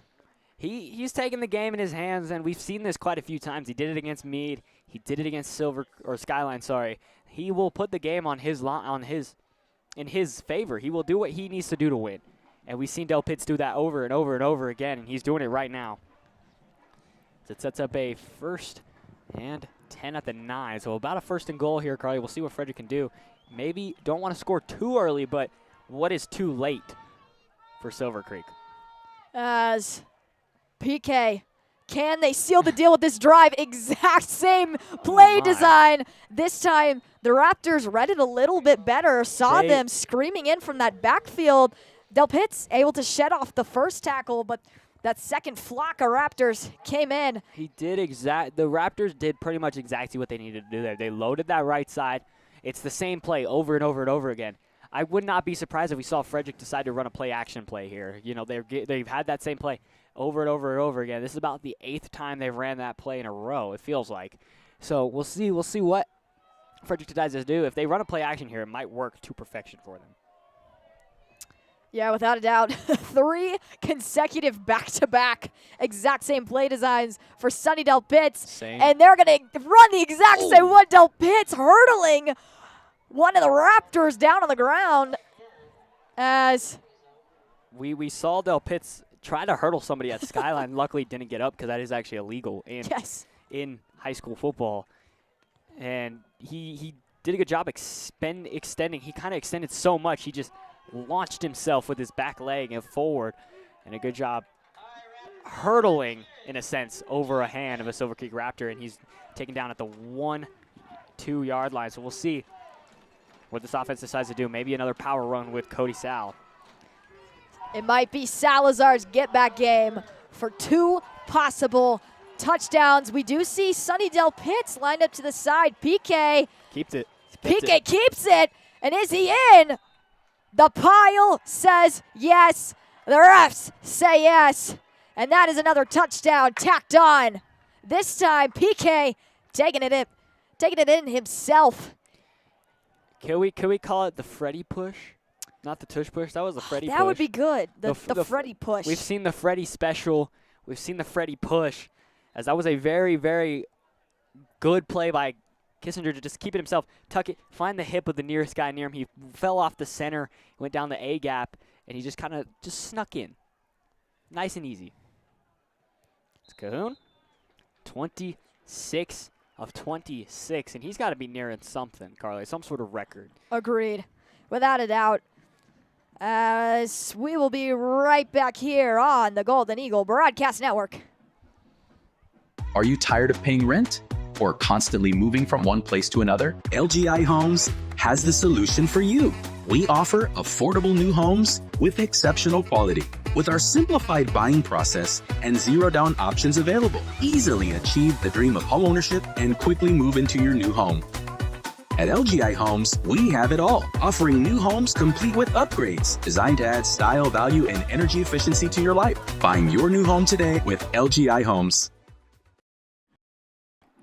As welcome back in, everybody, to the Golden Eagle Broadcast Network. My name is Carly Evans. Alongside with me is Ian McKendry, as we are about to witness, once again, another kickoff to the Silver Creek Raptors.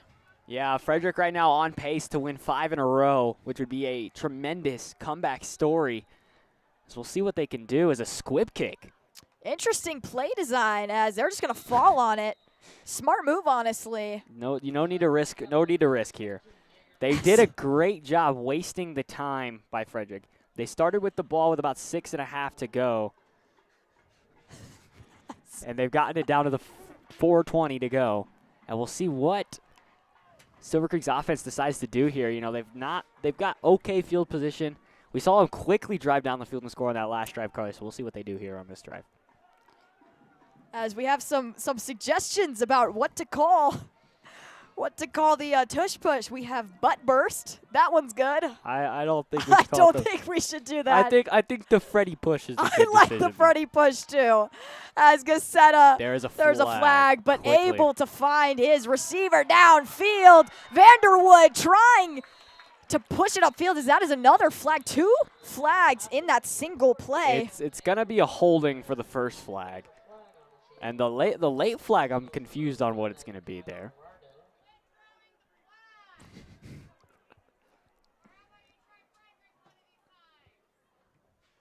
As Raptors definitely very upset at some of these calls from the refs. You know, you just got to play the game. Agreed, 100%. And honestly, sometimes I feel like every team has either been on the receiving or opposing end of some of these calls where maybe you look back on it and you're like, should they have called it? Maybe not. But some of them are very obvious. Yeah, I mean, I saw someone go down, just straight down, and someone laid on top of him, and that's going to be a penalty 9 times out of 10. So agreed. And as you used that word, was it desperation, correct? They're getting very desperate, and the desperation, like you said, is Silver Creek backing up. So we have a block below the waist and a blindside block at the end there. So that's going to be they're going to accept the blindside block, back them up 15. This is just becoming desperation from Silver Creek, and you know you can't really get mad at the flags when they're being thrown, which means something is going wrong. Agreed, and obviously something is not clicking. You know, maybe some piece is not firing on the same cylinder that some of the other things are firing on, and quite frankly, that's more of a coaching thing. That's more of a player mentality. You got to get all your players on the same page. Because clearly something is just amiss between all of them. It's not working to the level that they want to work. As shout out Dave Evans. Beautiful commentary as he gets wrapped. Gazzetta, no room. He's taken down in the backfield. As somebody is amped up, it looks like Mashikori, who is fired up, and I believe that is Nico Mashikori, and he is fired up, and we talk a lot, and we have advisory together, and we talk about a lot, and he's such a brute force on this D-line to get in there and make that sack there. He's fun to watch, too. He really is. As Gazzetta lined up, he has trips left as he fires it, and they're going to do kind of a screen, looks like. Just try to get as much back as they can there. Agreed, as they'll be shy of the initial line of scrimmage by about 2 or 3. So it's going to be a third and a lot more manageable than the last time out. As, my goodness, never mind, he was about 5-6-ish yards short of the original line. Yeah, a little bit farther than what I initially saw. So they're going to call it 3rd and 15 here. We'll see what they do. As Gazzetta, lots of ground to cover up. He has trips. Searching. He's got time in that pocket. Fires, finds Vanderwood in traffic. Did he get there? He looks like they're going to mark him short, though. This was very close. As he kind of ran backwards under his own power, but they're going to give him the first down there. Yeah, it looks like.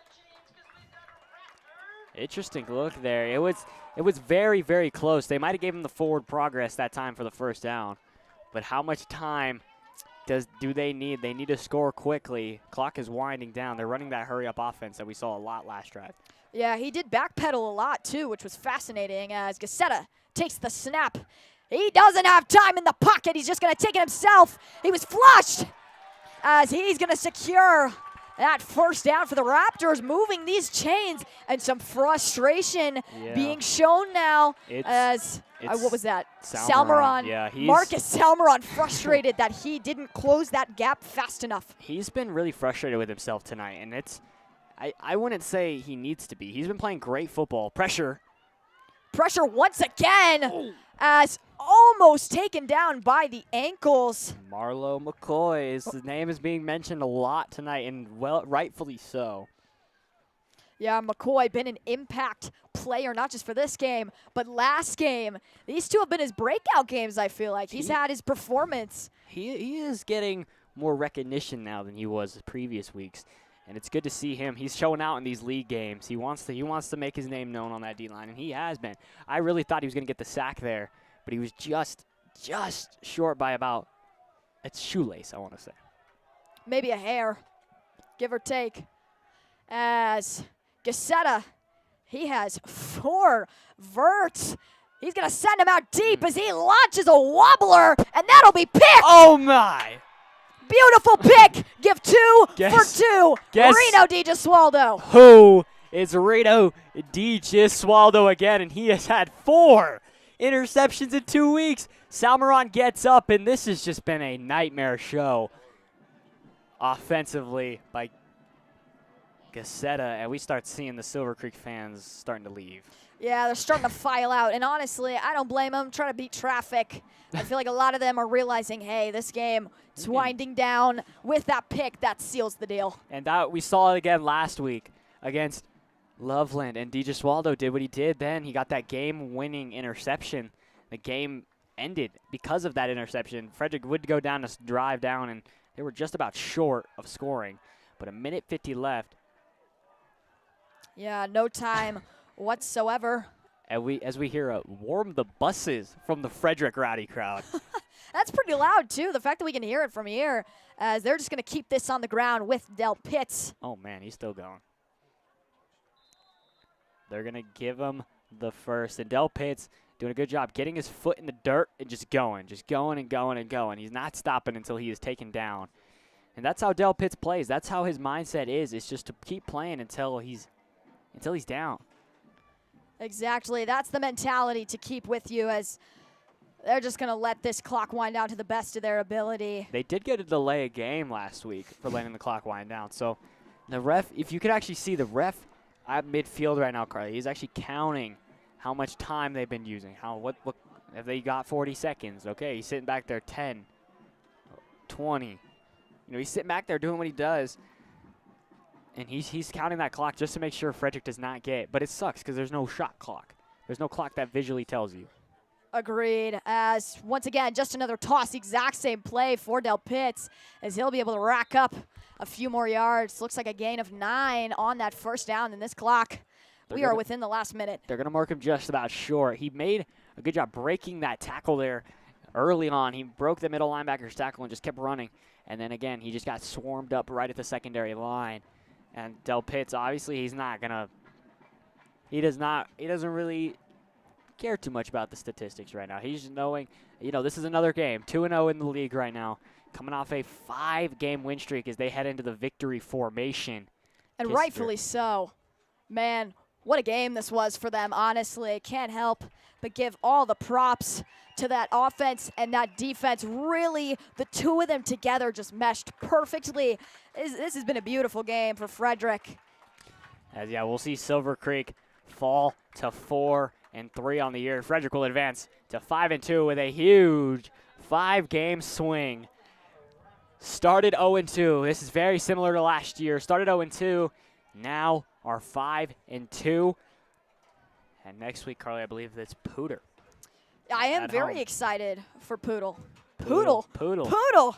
That's a new one. Don't think I've heard that one before. Yeah, they're at home against Pooter, and then they're back on the road against Monarch. And Monarch is the game that has been all the talks for the Frederick team. They were excited for Monarch. Pooter, you don't want to overlook Pooter, though, because that is going to be a game that should be a good game overall. Just got to go in there, do what you guys do best.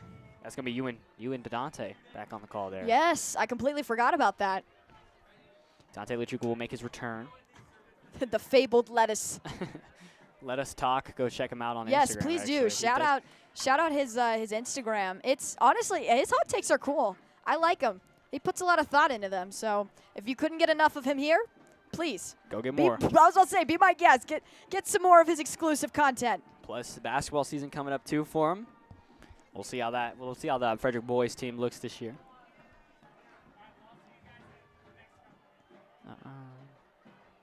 As Sweet Caroline, the band is playing. We heard it last week against Loveland at home. We did, 100%. I mean, honestly, Sweet Caroline, cultural impact right there. Beautiful song, if you ask me. As we are going to go down to the sideline with the third member of our team, Izzy B and Colt Hoagie. Thanks, Carly. I'm here on the field with Colt Hoagie. Hoagie, you played tough, you played hard, you know your game. Who do you think has really stepped it up tonight? I think right at the end when we switched who the QB spy was at the end. I think that helped out a lot. And just rallying together just at the end of the game when we know we needed it, and just not giving up any of those big plays come the end of the game.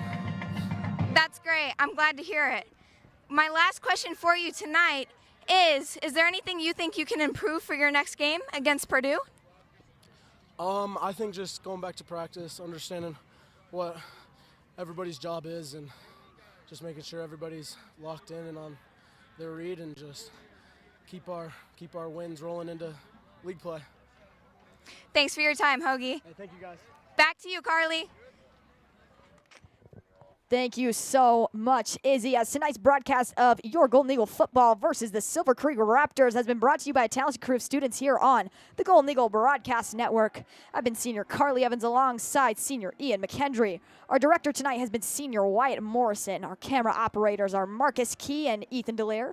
Our production assistants are Megan Curtis and Annalie Johnson. And the third member of our team down on the sideline is Izzy Biodrowski. Until then, for everyone at FHS, I've been Carly Evans, and you've been watching the Golden Eagle Broadcast Network. Good night.